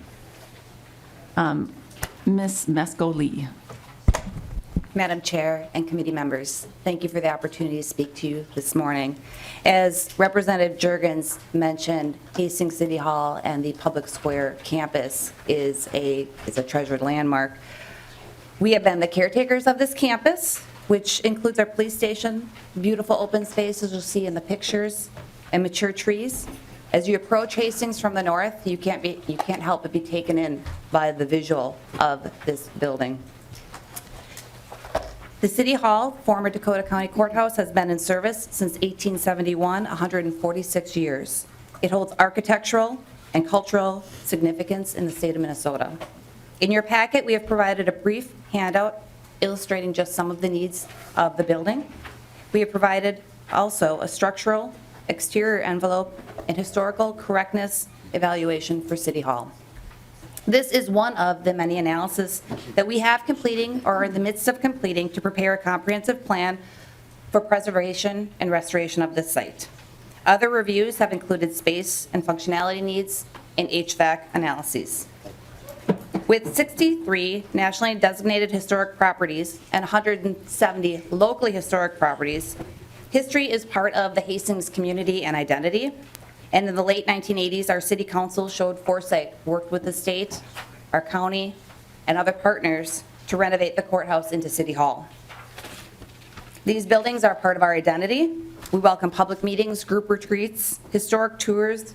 We even have had plays at City Hall because we see this as a Minnesota landmark and we are tasked for caring for it. As Representative Jurgens mentioned, with the recent work in the state capitol, we are looking at a historic treasure which requires careful preservation and restoration. As with the state capitol, the city is looking to repair crumbling stone, increase energy efficiency, update aged mechanical and electrical systems, and preserve the essential design elements. As you will see in the handout, we have a number of needs, including repair to the impressive domed roof. The underlayment is currently in poor condition. It's the element that maintains water tightness, so any breach can result in water seepage and damage. Additionally, complete replacement of the ornamental galvanized and painted metal, which decorates the dome roof, will ensure long-term durability. We have examples of brick and limestone masonry, which are showing signs of deterioration, flaking, and spalling. We can take measures to reduce the amount of water being absorbed into the stone and consequently slow the deterioration. It's also recommended that site regrading be conducted and HVAC improvements be completed to control the interior environment. This will help minimize swelling and shrinkage of the wood framing and minimize ongoing cracking of walls and ceilings. And as you are well aware, care must be taken to ensure any necessary interventions apply with standards for preservation and rehabilitation done in a careful and measured manner, and the work must be performed by qualified workers. The city's goals with this project are to honor and respect the history of this building and this campus and its story while taking necessary steps to preserve this state asset. Thank you for your time this morning. I'd be happy to stand for any questions. Okay. Is there anyone else that wishes to testify to this bill? Members, questions? I just have one question. So you mentioned in here that the city has been putting money aside. How much do you put aside on an annual basis for the maintenance of the facility? Well, for the actual maintenance, that's When I part of say our maintenance, operating. meaning the capital repair of the building. We have about $550,000 cash on hand in our budget stability fund. Okay. And so how much do you put in per year towards that then? That has varied from year to year. Okay, all right. Members, any other questions? All right, with that, Representative Jurgens, any other comments? Just that this is a beautiful building. I had the opportunity to attend a meeting there a couple of weeks ago, and I encourage all of the members this summer. There's a lot of fun activities in the city of Hastings. I welcome you to come down and take a look for yourself. Okay. With that, I'm going to renew my motion that House File 1895 be referred to the Committee on Capital Investment without recommendation. All those in favor, please say aye. Aye. Those opposed, the bill is on its way. Thank you, Ms. Mesco-Lee. I appreciate that. Thank you, Madam Representative Chair, Jurgens, we've got House File 1925. Yes, and I've got a testifier to come down for that, too. I'm going to move House File 1925. To your bill. Thank you, Madam Chair. The Minnesota Veterans Home in Hastings is committed to providing a full continuum of high-quality care and service focusing on rehabilitation, reintegration into the community, and supportive care for veterans. The Hastings Veterans Home provides a variety of services for veterans suffering from chemical dependency, mental health illnesses, and the debilitating effects of aging. Prior to becoming a vet's home in 1978, this facility was a mental hospital. As with any building or campus, regular maintenance must be performed to keep it in good working order. I have one testifier to give us the details on those improvements. Thank you. Welcome, Mr. Johnson. Thank you, Madam Chair, members of the committee. Ben Johnson, Legislative Director for the Minnesota Department of Veterans Affairs. I want to start out by thanking Representative Jurgens for visiting the campus and allowing us to introduce him to the home and some of the needs. Thought it was a very nice visit and gave us an opportunity to show him what we do down there. With regards to this bit of legislation, we appreciate his introduction. It allows us to highlight some of the needs of the Veterans Home at Hastings. I would highlight that this language was included in the bonding bill, which went through the full vetting process last year and is also included in the omnibus capital investment bill that has been introduced this year by Representative Erdahl. This is a slice of those projects duplicated in a way that gives us an opportunity to highlight our needs. Minnesota developed the facilities condition assessment process, including reporting and measurements, which resulted in consistent, accurate, and real-time information regarding the conditions of property owned by the state of Minnesota. Data is collected and entered into the state's archivist system. It allows us to put all the state facilities and buildings owned by the state of Minnesota in the same set of criteria. And you'll notice in the handout that was provided, the FCA ratings for these are poor, which is essentially a potentially critical, requires action, or it will become a priority 1, which is failing within a year. Again, this is only 6 of the full contingent of issues that we're facing at the Hastings Veterans Home, but these are the ones that are the most critical and have been set aside by the agency as priorities. In the interest of time, I'll happily cede my position here. Thank you. Okay. Is there anyone else that wishes to testify to this bill? Do you, Ms.? Okay. Well, Madam Chair and committee members, I would just like to state in support of the Hastings Veterans Home and their request, and they are a community asset, and they provide many needed services. So we do appreciate them coming forward today. Great. Thank you, Ms. Mesco-Lee. Members, any questions? I have a couple of questions, Mr. Johnson.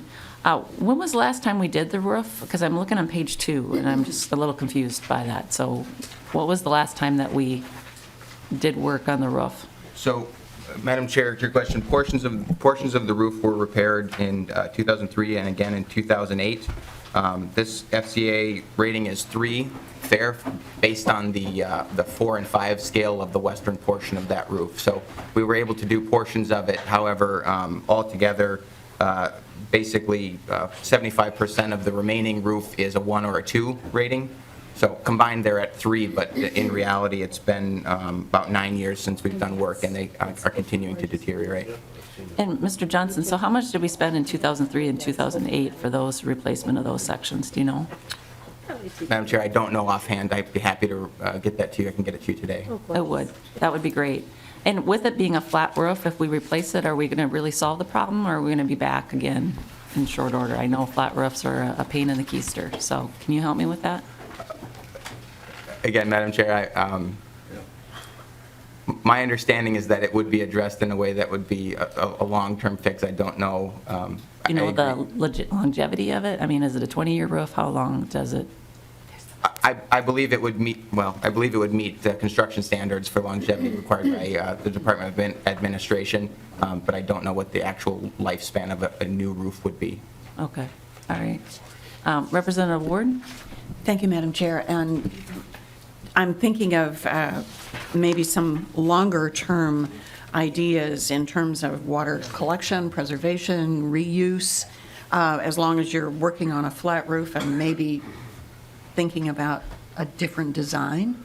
Is there some interest or thought about using this as a vehicle, an opportunity to create a better way to not only keep the water out of the building, but to keep in terms long-term use of the space, keeping it, preserving it, but maybe redesigning it so it could actually serve this purpose better, as well as water retention, collection, reuse. Mr. Johnson? Madam Chair, Representative, the quote is based on contracting estimates from early last year, actually, 2015, and I don't know that quote considered renewable, though I know that the agency has embraced the governor's recommendation that the state agencies consider that going forward, and we're happy to take it for action. All right. Madam Chair, just as a recommendation, I would suggest that that be considered. Thank you. Okay. Well, and I'm just curious, I wonder if it would be able to support something like that. You know, typically you have to have the construction from the ground up to accommodate for things like that because they become quite heavy.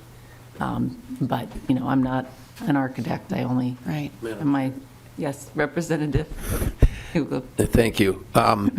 In my prior life, I used to manufacture roof coatings in addition to all the paint and everything else. And, you know, I'd be willing to bet you this is a built-up roof, which is a tar and gravel type roof. And typically they're a 20-year roof. They're very heavy. There are other alternatives even for flat roofs. And some of the EPDM rubber membrane type roofs that provide warranties. But the standard warranty in the industry is roughly around 20 years. The whole key on a flat roof is to get adequate drainage. And that can be achieved rather than rebuilding the whole roof and everything else by simply putting in more roof drains and scuppers to alleviate. Any place you have ponded water on a roof, you're going to have problems. And it's just like a road. When you got that, you're going to have degradation. So, you know, a good architect who's running this project and everything else will take that into consideration, I'm sure. Representative Warren? Thank you. That's really what I was hoping for, that we can actually do the drainage on it, but then that water can be used for other things. I'm familiar with some places that are using it for flush toilets and things like that, so that we're not just putting it down the sewers and leaving a flat roof that needs to be redone more frequently as well. All right. Okay. I love this. All of our members with different backgrounds. This is great. Thank you. Representative Jurgens, any final comments? The only final comment is earlier today you heard testimony on a bill from Representative Miller regarding building new veterans homes. I think that's important. I also think it's important to take care of those that we have now. And thank you for your consideration. You bet. With that, I am going to renew my motion that House File 1925 be referred to the Committee on Capital Investment without recommendation. All those in favor, please say aye. Aye. Those opposed, the bill is on its way. Thank you, Representative. Thank you, Madam Chair, members. Thanks for the treats, too. Okay, we've got Representative Clark.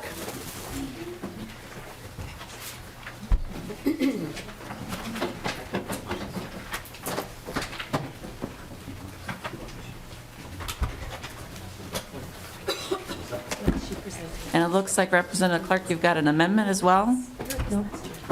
No? I'm going to move House File 1073. There is an A2 amendment that changes the amount from 1.9 to 1,029,000. Was that the Excuse me, intent? Madam Chair, I guess that's correct. Okay, all right. Sorry, I didn't have that with me. I'm going to move that amendment too, so we can get the bill in the order in which you wish to have it. So all those in favor of the A2 amendment, please say aye. Aye. Those opposed? The amendment is adopted. So Representative Clark, to your bill as amended. Thank you, Madam Chair. And I do have a handout. I don't know where our person is to hand out stuff, but here it is. When she comes back, we can. We do have a packet in our. Does it include this? I don't know, but we'll make sure when she comes back, we'll get Got that.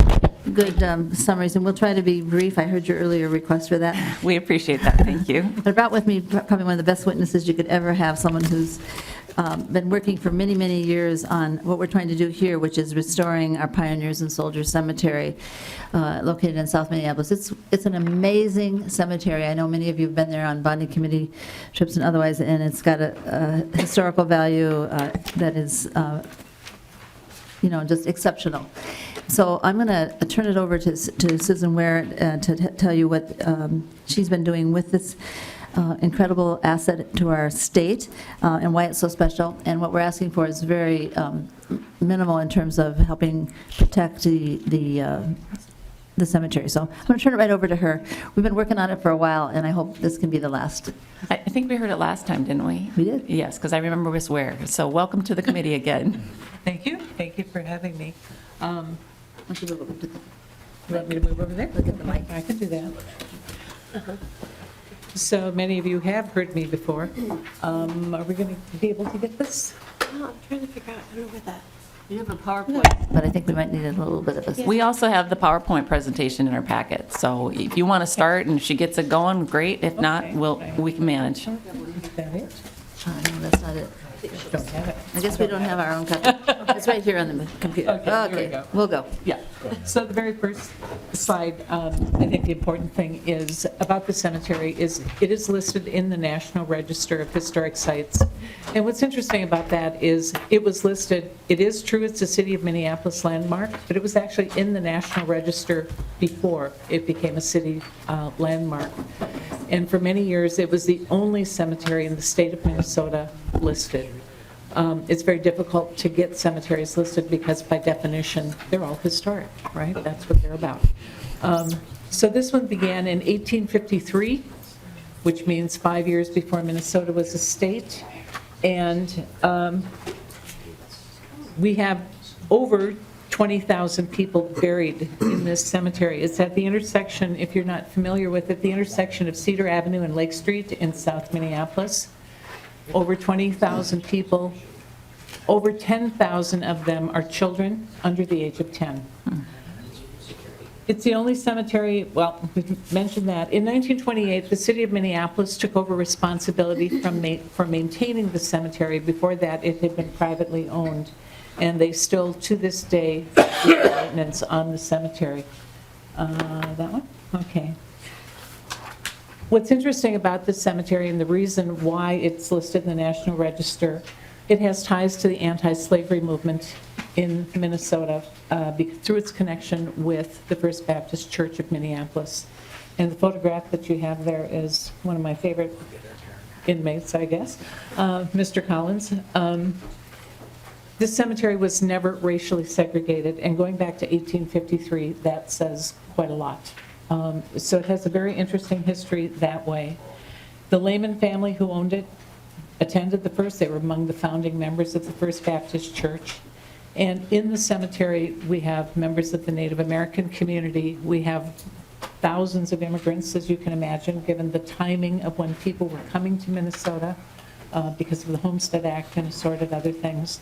And early settlers all sort of mixed in together. We have veterans. A lot of talk about veterans today. We have kind of a bumper crop of War of 1812 vets. We've got 4 of them, which given the timing of the state, these gentlemen would have been in their 60s and 70s when they came, which back then was a lot older than it is now, I think. We have 4 of them. We have our number of Civil War vets keeps rising. We keep finding more because of the internet, and Spanish American War vets as well. Last year, I ordered 13 new military markers. We're starting a replacement program, and that's 3,000 pounds of marble, which is a lot of marble, and we will be setting those sometime this year.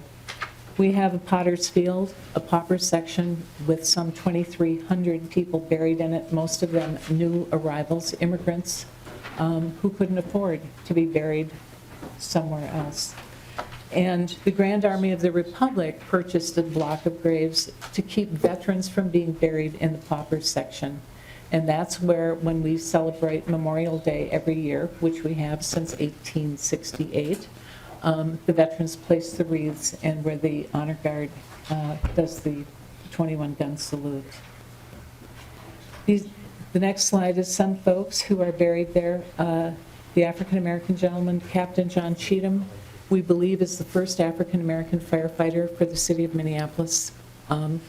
He was promoted 3 times, and we have at least 1 and possibly 2 others as well who are among the early firefighters. The man to his, at least on my right, Martin Lehman, is the original owner. Lived to a ripe old age, astonishingly had 13 children, all of whom survived to adulthood and produced at least 1 heir. So there are Lehmans everywhere. We have Captain Charles Nudd, one of our Civil War vets. And then the child, the baby, her family placed a marker on her grave just a few years ago, say 10 years ago, and the minister from St. Peter's Danish Lutheran Church came out and did a graveside service over 100 years after this child died. So what we're working on is restoring the fence, which was built in 1928. The steel pickets are done, and they're painted a very nice shade of green. So what the request is for is the pillars. There are 65 limestone pillars dating back to 1928. Some of them have been repaired at various times, and frankly not very well. They used the wrong kind of adhesive, and what happens is if it dries too hard, it splits. It can shatter limestone, which is much softer. So the idea is to disassemble all of these pillars, reassemble them using the right adhesive, and place an acrylic cap on the top so that water does not seep in and eat out the inside of the pillars, which is what happened, we found out, when we rehung the gates, which weigh a lot. The men who were hanging it found out that the pillars were hollow, and had to bring in a civil engineer to create enough structure to support the weight of that metal. And the other thing is to place along the 21st Avenue side, we always jokingly refer to it as our historic chain link, going back to 1928. Well, in 1928, it didn't much matter what was on 21st Avenue because it was a streetcar turnaround. It's where the trolleys were. But today, it's an Aldi's grocery store, and up above are apartments and condos. So it's now residential. And it would be nice to give them a little something nicer to look at than historic chain link, which is pretty banged up. So that's kind of where we are. And that's what this request is for, is to fund those things, to restore the piers and the fence along the 21st Avenue side.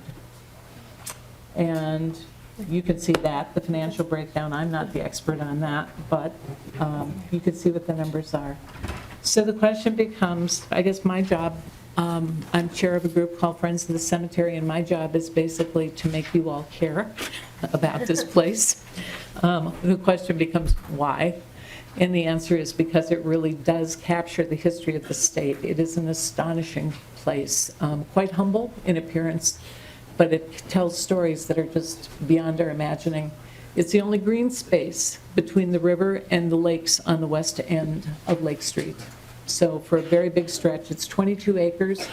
We planted 150 trees in, got to do my math here, 2003, 150th anniversary, and we chose them for biodiversity to bring back birds. other than creepy crows, which were pretty much all we had for a while. We have actually tapped the maple trees and made syrup as just a public relations gesture. Friends of the Cemetery, the group I'm with, has been doing fundraising and raising public awareness. We are, as far as I know, the first cemetery, certainly in the state, to have a rock concert in a cemetery. And it paid off. American Express gave us $20,000 for doing that in addition to the ticket sales, and that was money we dedicated to the fence. We show movies, we do tours, we have a smartphone history hunt, and we have just a ton of partners in this. We have gotten support over the years from Preservation Alliance of Minnesota, have been big supporters for us, as have Preserve Minneapolis, and of course the City of Minneapolis, but also Scouts, Boy Scouts, Girl Scouts, every kind of Scouts, American Legion posts and VFW posts. St. Olaf alumni come up every year for Earth Day. We are their project. We are their service project. South High School students visit us to learn about history, to write stories, and to study science. Group from Museum Meetup are volunteers who they collect tickets at our movies that we show. We show 4 movies that are chosen by Trilon Micro Cinema, one of the local neighborhood businesses. The Daughters of the American Republic, the DAR, had given us money. Daughters of 1812, every single one of their members adopted a picket in the fence. Every single one throughout the state, and they're scattered everywhere. The Daughters of Union Veterans gave us $1,000 recently to set these 13 markers to pay a man who normally volunteers, but 13 is a lot of volunteering. We've had U of M grad students who have helped us kind of think about strategies for fundraising. The University of Minnesota purchased a marker for people whose remains were used by the medical school way back when, well over 100 years ago.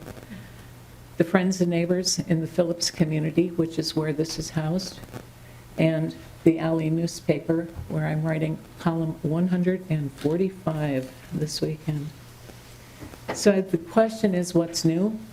What's different this year than last year? Well, we now have 7 more vets than we did last year. Several of them Civil War vets, 2 from the Spanish-American War, and some peacetime, who are all eligible to receive new military markers. I've talked to 2 families this week alone. 5 new headstones will be going in. These are for people who died 100 years ago or more. And I was telling Representative Clark, it's sort of, the stories in this place are really quite remarkable. I've been talking to the pastor of St. James AME Church in Minneapolis, which is the oldest African-American community in Minneapolis. And they don't have much of a written history. It was just not kept.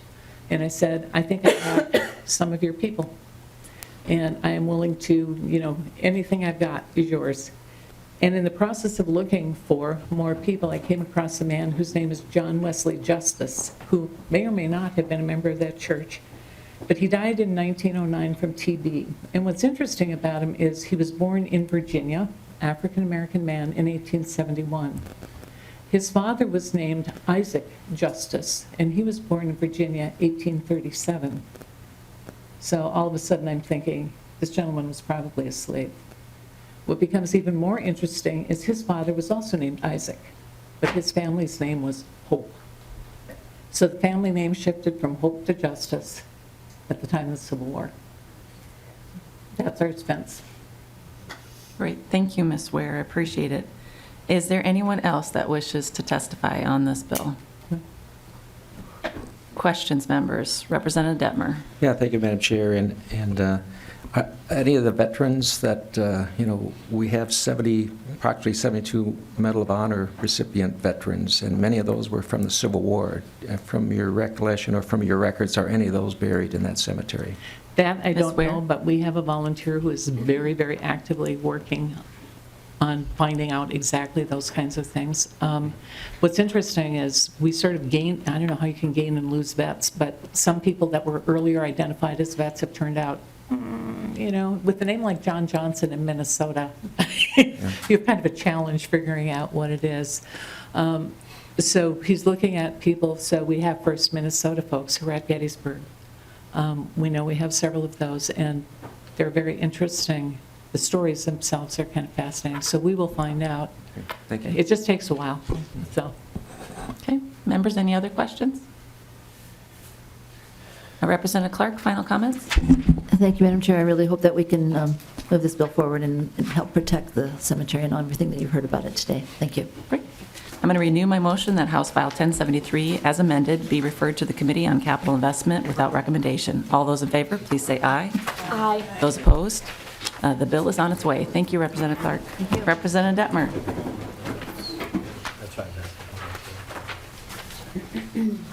Representative Dettmer moves House File 755. I see you have two testifiers. As you know, brevity is greatly appreciated. Thank you, Madam Chair, and I'll keep my comments brief.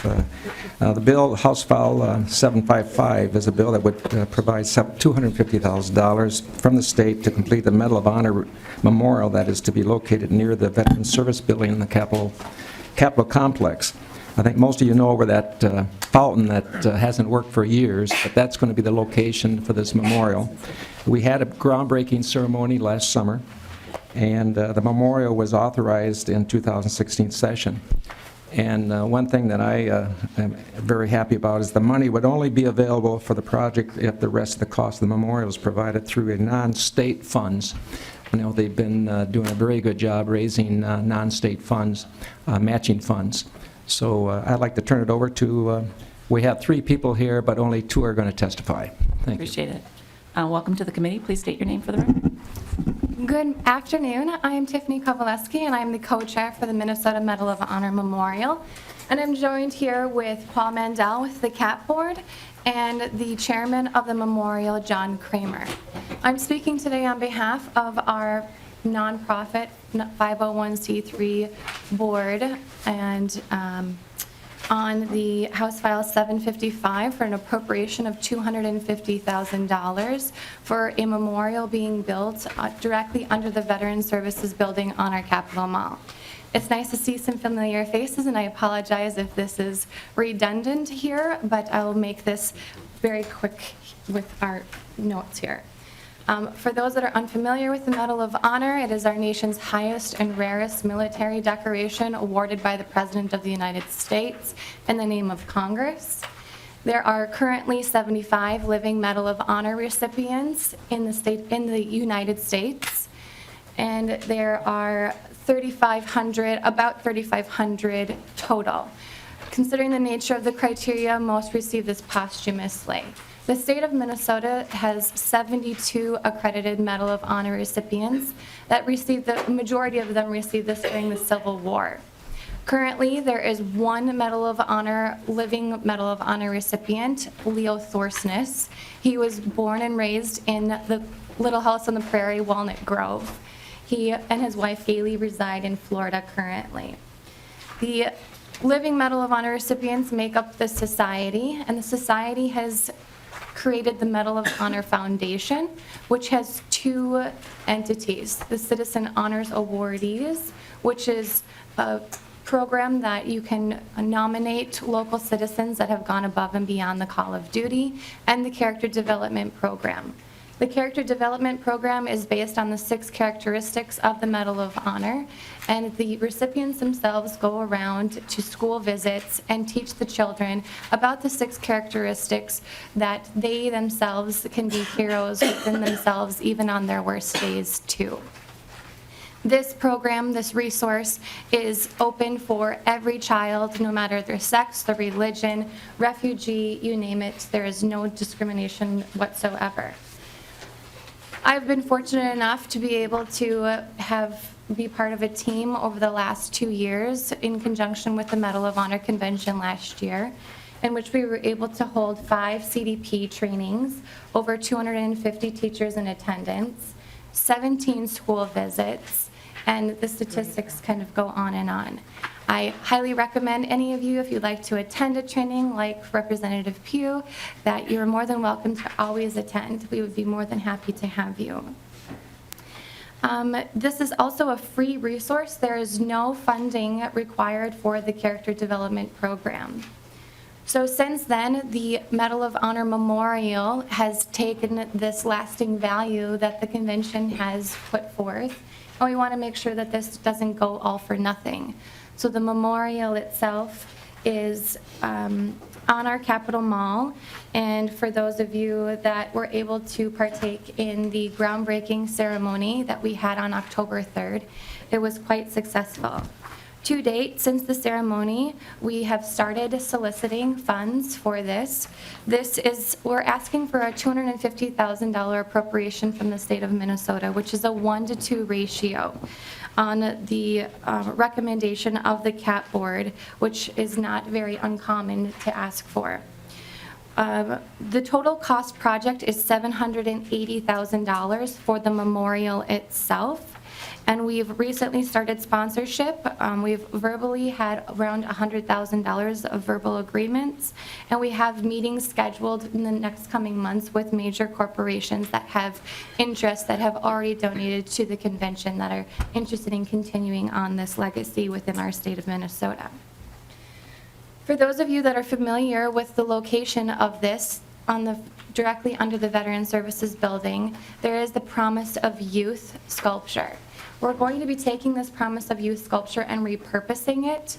We're going to be utilizing this as a metaphor with the Promise of Youth as the character development program. We're taking the Promise of Youth and making it look, this is going to represent the youth of our state, and we're going to be surrounding it with the new Minnesota Medal of Honor Memorial. For those of you that know the recipients, you know that they serve us more in peace than they ever have in war. With them surrounding our youth, this is the first multi-generational memorial to sit on our Capitol Mall. I myself have been excited to sit around with my children, with my parents and my grandparents, and to sit around and have reflections and to have memories here on our Capitol Mall, and to be able to talk about these 6 characteristics, and to talk about the veterans, to talk about my stories, my children's stories. What are these things that represent? My 5-year-old, he's almost 5, my 4-year-old is sitting in the audience today. His version of sacrifice is having to come here with me today as he does not have school. But my version of sacrifice, and yours too, for being here today. I'm keeping this quick. The memorial itself is a 0-depth gravity pool. As you can see in this picture, this is something that you can go up and you can touch. We've really taken into serious consideration the construction and the design of this, as we don't want children falling into a pool. We don't want something that's going to be currently broken like the last one has been for the past 20 years. So the water feature will be able to be shut off during the winter months. And it is a polished granite where it will still look very nice even if the water is not functioning. Around it you'll have the stones from Lake Superior, and then you'll have the walls that will have the 6 characteristics inscribed inside of them.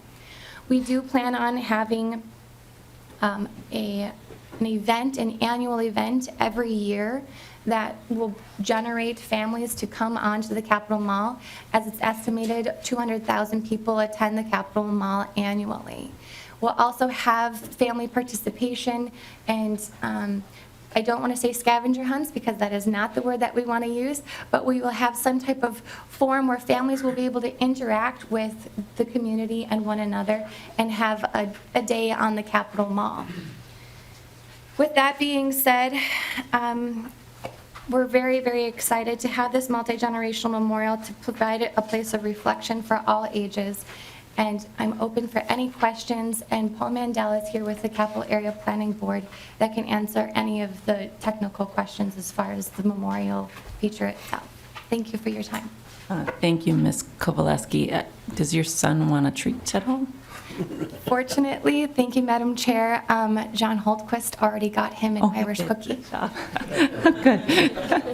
I didn't know he was over there because I can't, oh, poor kid. My mom and dad used to do that to me all the time. And see, that's just mean. I'm sorry. And he's got a green shirt on, a beautiful green shirt on, too. If it's any consolation, we are going to the parade next. All right, good. Good to reward for good behavior. Shoot. I do have a serious question, that being said. Going back, did you say that you have $100,000 pledged so far? Verbally. Okay. And so do you know, so it's going to be a little while yet before you kind of get the remaining funds. Would you be able to start if you got, is it shovel ready? If you got the 250,000, would that be able to get you going right away? No, Madam Chair. We will have to raise the $780,000 in order to break ground for this. It is a requirement of the CAP board, and we are actively fundraising very hard. It is a full-time, almost full-time duty of ours. Okay. All right. Is there anybody else that wishes to testify on this bill? Mr. Mandel, did you want to add anything? Madam Chair, Paul Mandel, Executive Secretary for the CAP Board. I know Tiffany has expressed in other hearings that her goal is to have this fundraised by this time next year, at which point we would then hopefully proceed into construction documents and bids. So we would, getting the money at this point would be extremely helpful. Also, it would show her private fundraisers that the state is anteed up. Okay. All right. Any other questions, members? Representative Dettmer, final comments? Just final comments. Being able to meet some of these Medal of Honor recipients this last summer at the Medal of Honor convention, going to some of the activities, and now being able to put together a memorial that could be used educationally for our students and for our families. Thank you for hearing the bill. Great.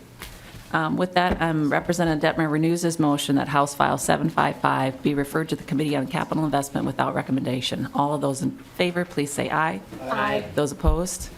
The bill is on its way. Thank you so much, and have fun at the parade.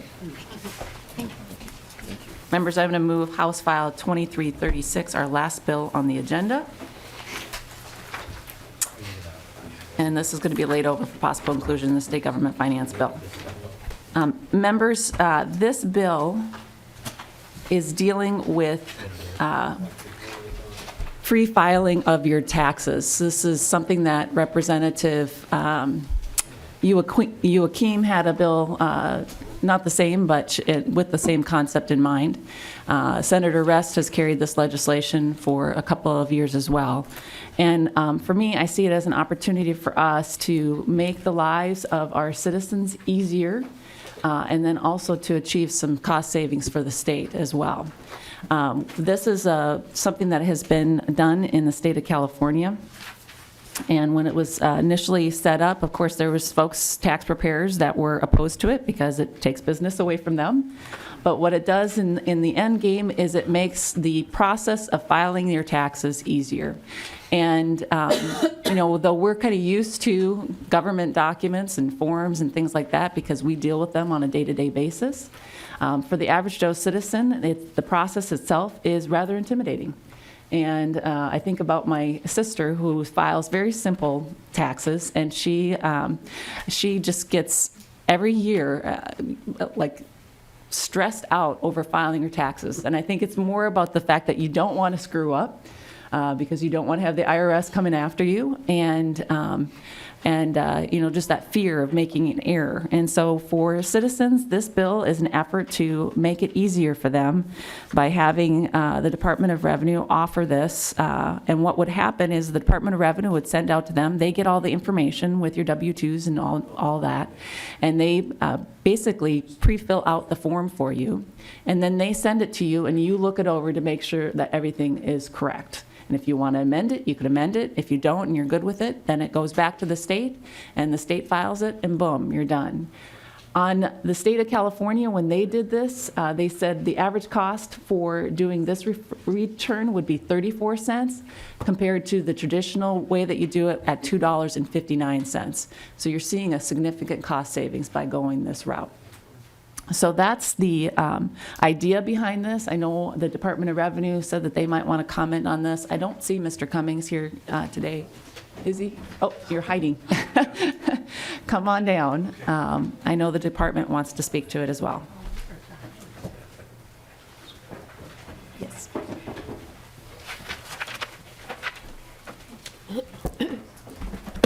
Welcome to the committee. Good morning, Madam Chair and members. I am comforted by the fact that I still may be able to hide in this building. For the record, my name is Paul Cummings, and I'm the Tax Policy Manager at the Minnesota Department of Revenue. Thank you for the opportunity to come before this committee today. Tax season is upon us. It is the one annual experience from all people from all slices of Minnesota share, and that is doing your taxes. Creating an environment in which our customers voluntarily report, pay, and receive the right amount is our vision at the Department of Revenue that we strive for. In order to meet that vision, removing any roadblocks from voluntarily complying should be our goal. And I think that that is what your bill, Representative Anderson, is trying to do. We have strategies at the Department of Revenue to achieve our vision, and they are aligned with the goals of this bill, including providing our customers with information, education and services, creating operational efficiencies and leverage technology to secure customer information and to meet customer and employee needs, and then to listen to our customers, identify and develop improvements to the revenue system. And I think we share the same goals. When I came to the department in 2011, trying to remove some barriers from filing like Free File was something that made me excited about taking the job at the Department of Revenue to partner with others in that work. There happened to be other issues in 2011 that sort of focused everyone else's attention. As you've mentioned, Madam Chair, there have been similar attempts in the past. In 2015, Senator Rest and Representative Joachim and I have been warned about speaking about the other body while being in the House. They introduced a similar bill directing the department to develop and implement a system for the secure electronic filing of individual income tax return and payment of individual income tax liabilities for the next filing season. In the course of working with them on the bills, we learned a lot. They learned a lot, and so did we all, about what people expect when filing their taxes. So people said they wanted a solution that does more than allow them to fill in a PDF copy of a tax return and then email it to us. They want a solution that is wizard-like functionality that asks them questions and walk through them completing their return so they can maximize their credits. They wanted a solution that makes it easy for them to file an accurate tax return. They want a solution that works for all taxpayers and not just those who have a simple return or those with income at certain levels or other restrictions. And they want a solution that does not require them to go to multiple different places to file a return. One place to file a federal return and another place to file a state return. From our perspective, in order to successfully administer the tax system, at minimum, the department would need a solution that keeps the return filing process linked to the IRS MEF process, which is the modernized electronic filing process. It maintains the security and safety of taxpayer information.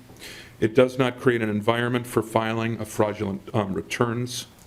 It keeps up with all state and federal tax law changes so that taxpayers can file in a timely and accurate tax return, and is easy for taxpayers to use, creating a more accurate return that reflects the tax benefits that taxpayers are entitled to. If we build a solution that meets the taxpayer and the needs of the agency, it would essentially make us a software vendor, much like Intuit, who does TurboTax and H&R Block. We have worked to become one of the best revenue departments in the country on responding to issues that come up in filing season, including return processing, as well as fraud prevention and detection, which our busy season is about the same time that this would be rolled out. We have tried to provide our customers with online tools, forms, and guidance that meet the highest standards so they can depend on them as they voluntarily report and pay their taxes. There remain many unknowns about how this could be done, how the timeline could work, and how it could be managed during our busiest season. We are motivated to find a free file solution that works best for our customers. We want to ensure that this work meets our highest standards. Taking the time needed to find out this method is the best way to finally have a robust free file option for Minnesotans that makes the most sense. After Senator Rest and Representative Joachim worked with stakeholders, interested constituents, and hearing many of the unknowns about the impact moving ahead quickly, they decided that it might be the best option to have a study. Although we have identified a number of elements that are important to this system, a study and report will allow us to gather information about potential solutions. It will allow us to test our internal thinking with technology experts, including companies who provide filing software, to ensure we can explore options and consideration for all stakeholders. As part of the report, we would compare what other states are doing, the relative costs and their results. We can leverage private sector expertise on the topic by issuing a request for information to gather the most current thinking on a solution. A study could really help us to see if a government-built approach works best or if a public-private partnership is the better option. But as I close, Representative Anderson, we really appreciate you bringing this forward, and we certainly share the same goals.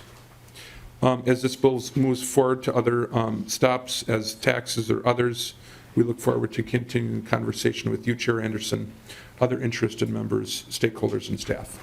Thank you. Thank you. I've got Mr. Ransom.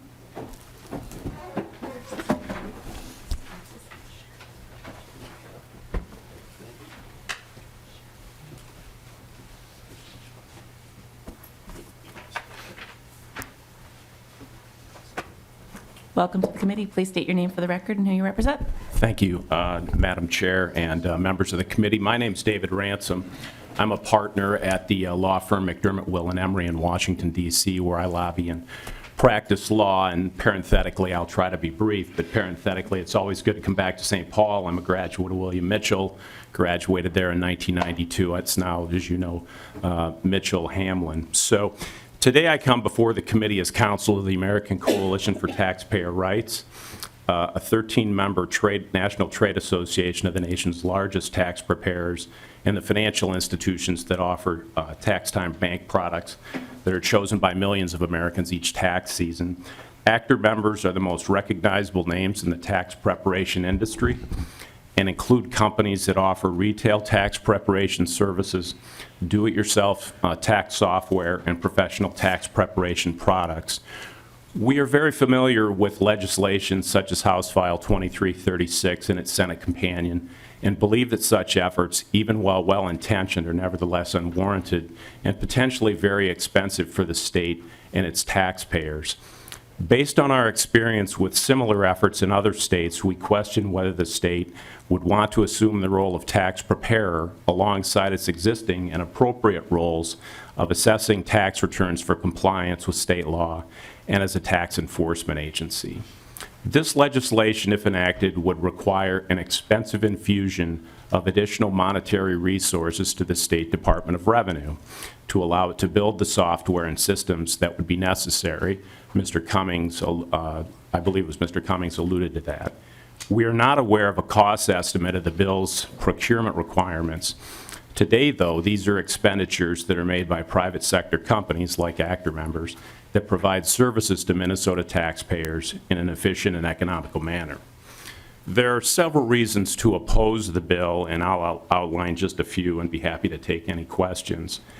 First, the current Minnesota Free File program with industry has been very successful and could be even more successful in our judgment. Today, most Minnesotans can get their tax returns prepared for free through the Free File program and have their choice of software vendors, so they're not locked into simply one single software vendor.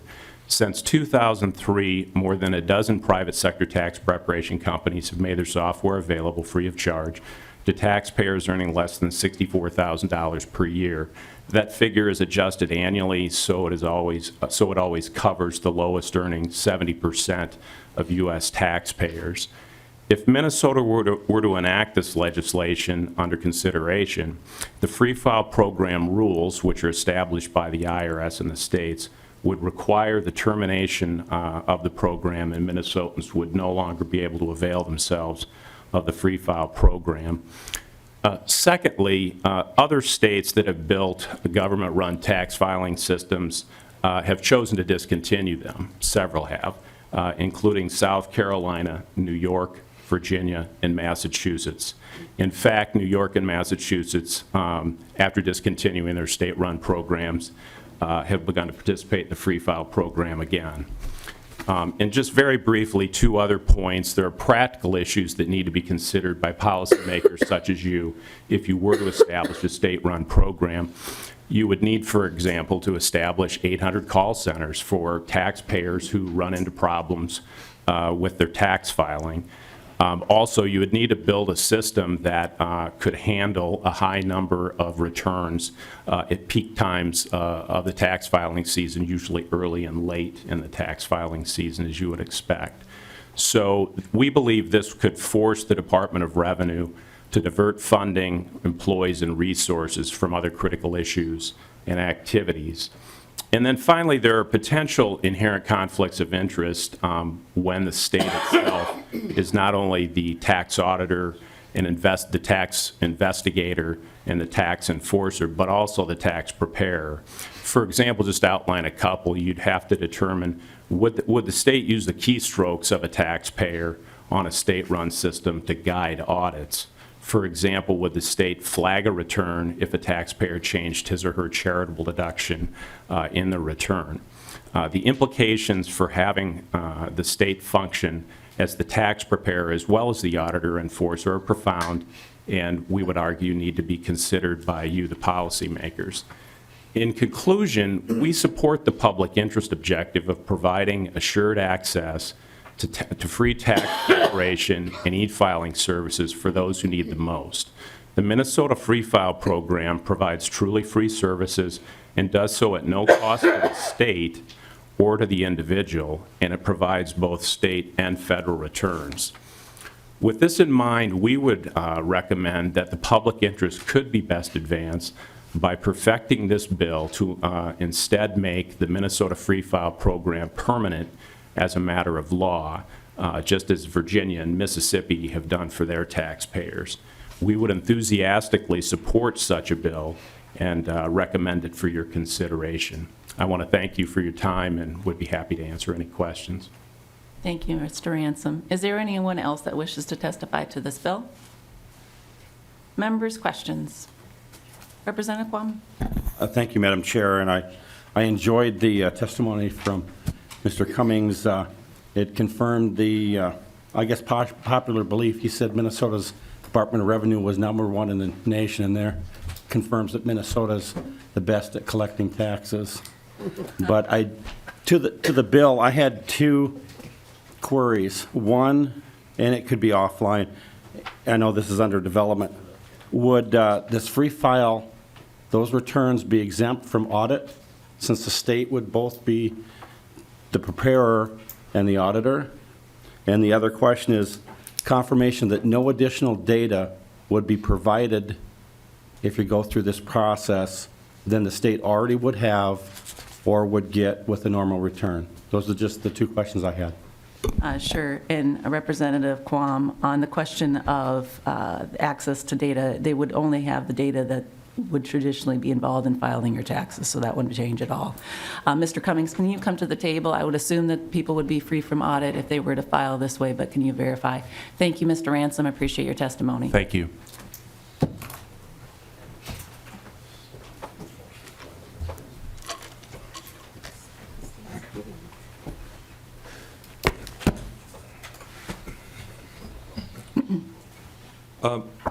Madam Chair, members of the committee, I don't see any prohibition in this bill that would do that. And, you know, partly there's some times in which the Department of Revenue may learn various facts that would facts or circumstances that would come up. There are times in which audits are done based on some calculation issues that happen. But if there are issues with the type of information that is provided, if the charitable contributions are not correct or if something else happens. So I would assume that that the method of filing would not be restrictive in terms of who would be auditing or who would be audited and who wouldn't be audited. That would be my assumption. Representative Quam? Thank you, Madam Chair. And I can understand that, but there are, I assume, software analyses that are run on returns, and that if you're using the same thing to generate with the data, I would be surprised that you would have an auto flag unless there was an outside indication that there, like you said, a charity contribution.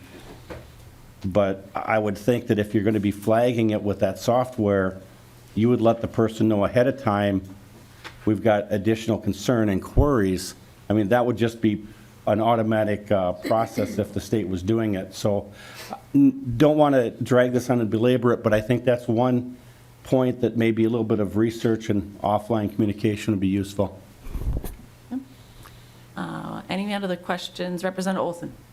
Thank you, Madam Chair. And I think this question, I like the spirit of this and to make it easier for taxpayers, and I think that's great. Just a curiosity of how come not looking into the possibility of private, public-private partnership on this, and just could you just share a little bit about that? Sure. And then my next question would be the cost to the department to do this, and how do you see that, or how does the department see that? I don't see the cost in here, but I assume there may be cost implications to implement this. Sure. Thank you. Representative Olson, this Department of Revenue already has contracts with vendors under the Free File program, and those are for individuals that have income that's $64,000 in federal taxable income. So we already have those contracts for individuals servicing those people. But what's unique about this program, and what we're doing here, is we're asking for the Department of Revenue to provide a series of reports in examining this issue. So it's much like the study as Senator Ress has authored. It's putting out, so by February 2018, they have to examine other states that have done this, California being one of the examples. By August of 2018, they have to have the final statistics on the pilot program and plans to implement it. And then in September of 2019, just the usage of it and which ways it could be expanded and so forth. So that's kind of the series of steps, if you will, that what this bill does. We've already got those partnerships. This doesn't impact those. I think the testifier, Mr. Ransom, had said that that would null and void all those. That doesn't change that at all. All we're doing is we're offering a different option for taxpayers to file their taxes, another option in addition to everything else that we currently offer, so that they can make their lives easier. And what's unique about this, too, is it's not limited by income either. It's not, you don't have to be below the $64,000 in federal taxable income. Instead, this offers it to anybody that has a simple tax return that just gets nervous about filing their taxes and rather do it this way or don't have the time and so forth. But to your question on costs on this, Mr. Cummings. Madam Chair, Representative Olson, we don't have a completed fiscal note on this, but I could just preview that we do think the costs would be significant. We would be, in a very short amount of time, need to make ourselves essentially into a vendor. So we would have to come up with the type of product. And to have the sort of wizard-like functionality so that people could maximize their types of returns. I think Representative Quam made some great points about trying to, what are those extra items in order to provide assurance to taxpayer, to, cut down on some of those issues that might come up with calculation errors. The costs in order to develop that would be significant, especially on the front end. I would also mention that we would see an increase in some ongoing maintenance functionality like call centers and other types of things. But we are, if this is something that is to be moved forward, we obviously will be developing a full fiscal note for the committee. And Mr. Cummings, how much did the department spend on moving the renter's credit to online? Madam Chair, I don't know what the, how much that costs or what If that you was. could provide that data to us, Yeah. I think that would be helpful. That's something that the Department of Revenue already does. Haven't been made aware that that required any additional staff time or money to move the online filing of the renter's credit. So when I look at this, obviously the Department of Revenue has done this in a smaller form already, and so I have full confidence in their capabilities to do this in other ways as well. And I know, Mr. Cummings, that the Department of Revenue also operates their 1-800 number. I think Mr. Ramson said that this would require us to have a 800 call center, but we already have one in place. If you need the number, it's 1-800-657-3666. Members, are there any other questions to this bill? If not, I'm going to give my closing comments. I want to address some of the things that Mr. Ransom also pointed out. Having to build a system, we already have this in place. This is part of the responsibilities of the Department of Revenue to do this. This would not, again, discontinue the free file program. We have those contracts in place. It doesn't make them canceled or discontinue them in any way. It just gives the taxpayers another option that makes their lives easier. And as Speaker Dowd started this legislative session, he put together a special committee that's designed with making lives better for Minnesotans, making things easier, providing government service that is easier for citizens to access and use, and just be more consumer friendly for the citizens that we represent. On those that were mentioned on other states that ended the program, there was extreme pressure, obviously, from the tax preparers because they stand to benefit from having more people using their services. So there's extreme pressure in those states to end them from those interest groups. And I think that I see this as a proper role for government when we're requiring people to do this exercise, that we try to make it as easy as possible for them to comply and also to reduce our costs. And as I mentioned earlier, in California, they received a cost savings. At the end of the day, from full implementation, at the end of the day, they are seeing a cost savings. Rather than it costing $2.59 per file, it's 34 cents. So you're seeing over $1 savings per filing that you have. And with that, members, I'm going to renew my motion that House File 2336 be laid over for possible inclusion in the state government finance bill. And with that, members, thank you for your patience. Thanks for coming in on a Friday, and we are adjourned.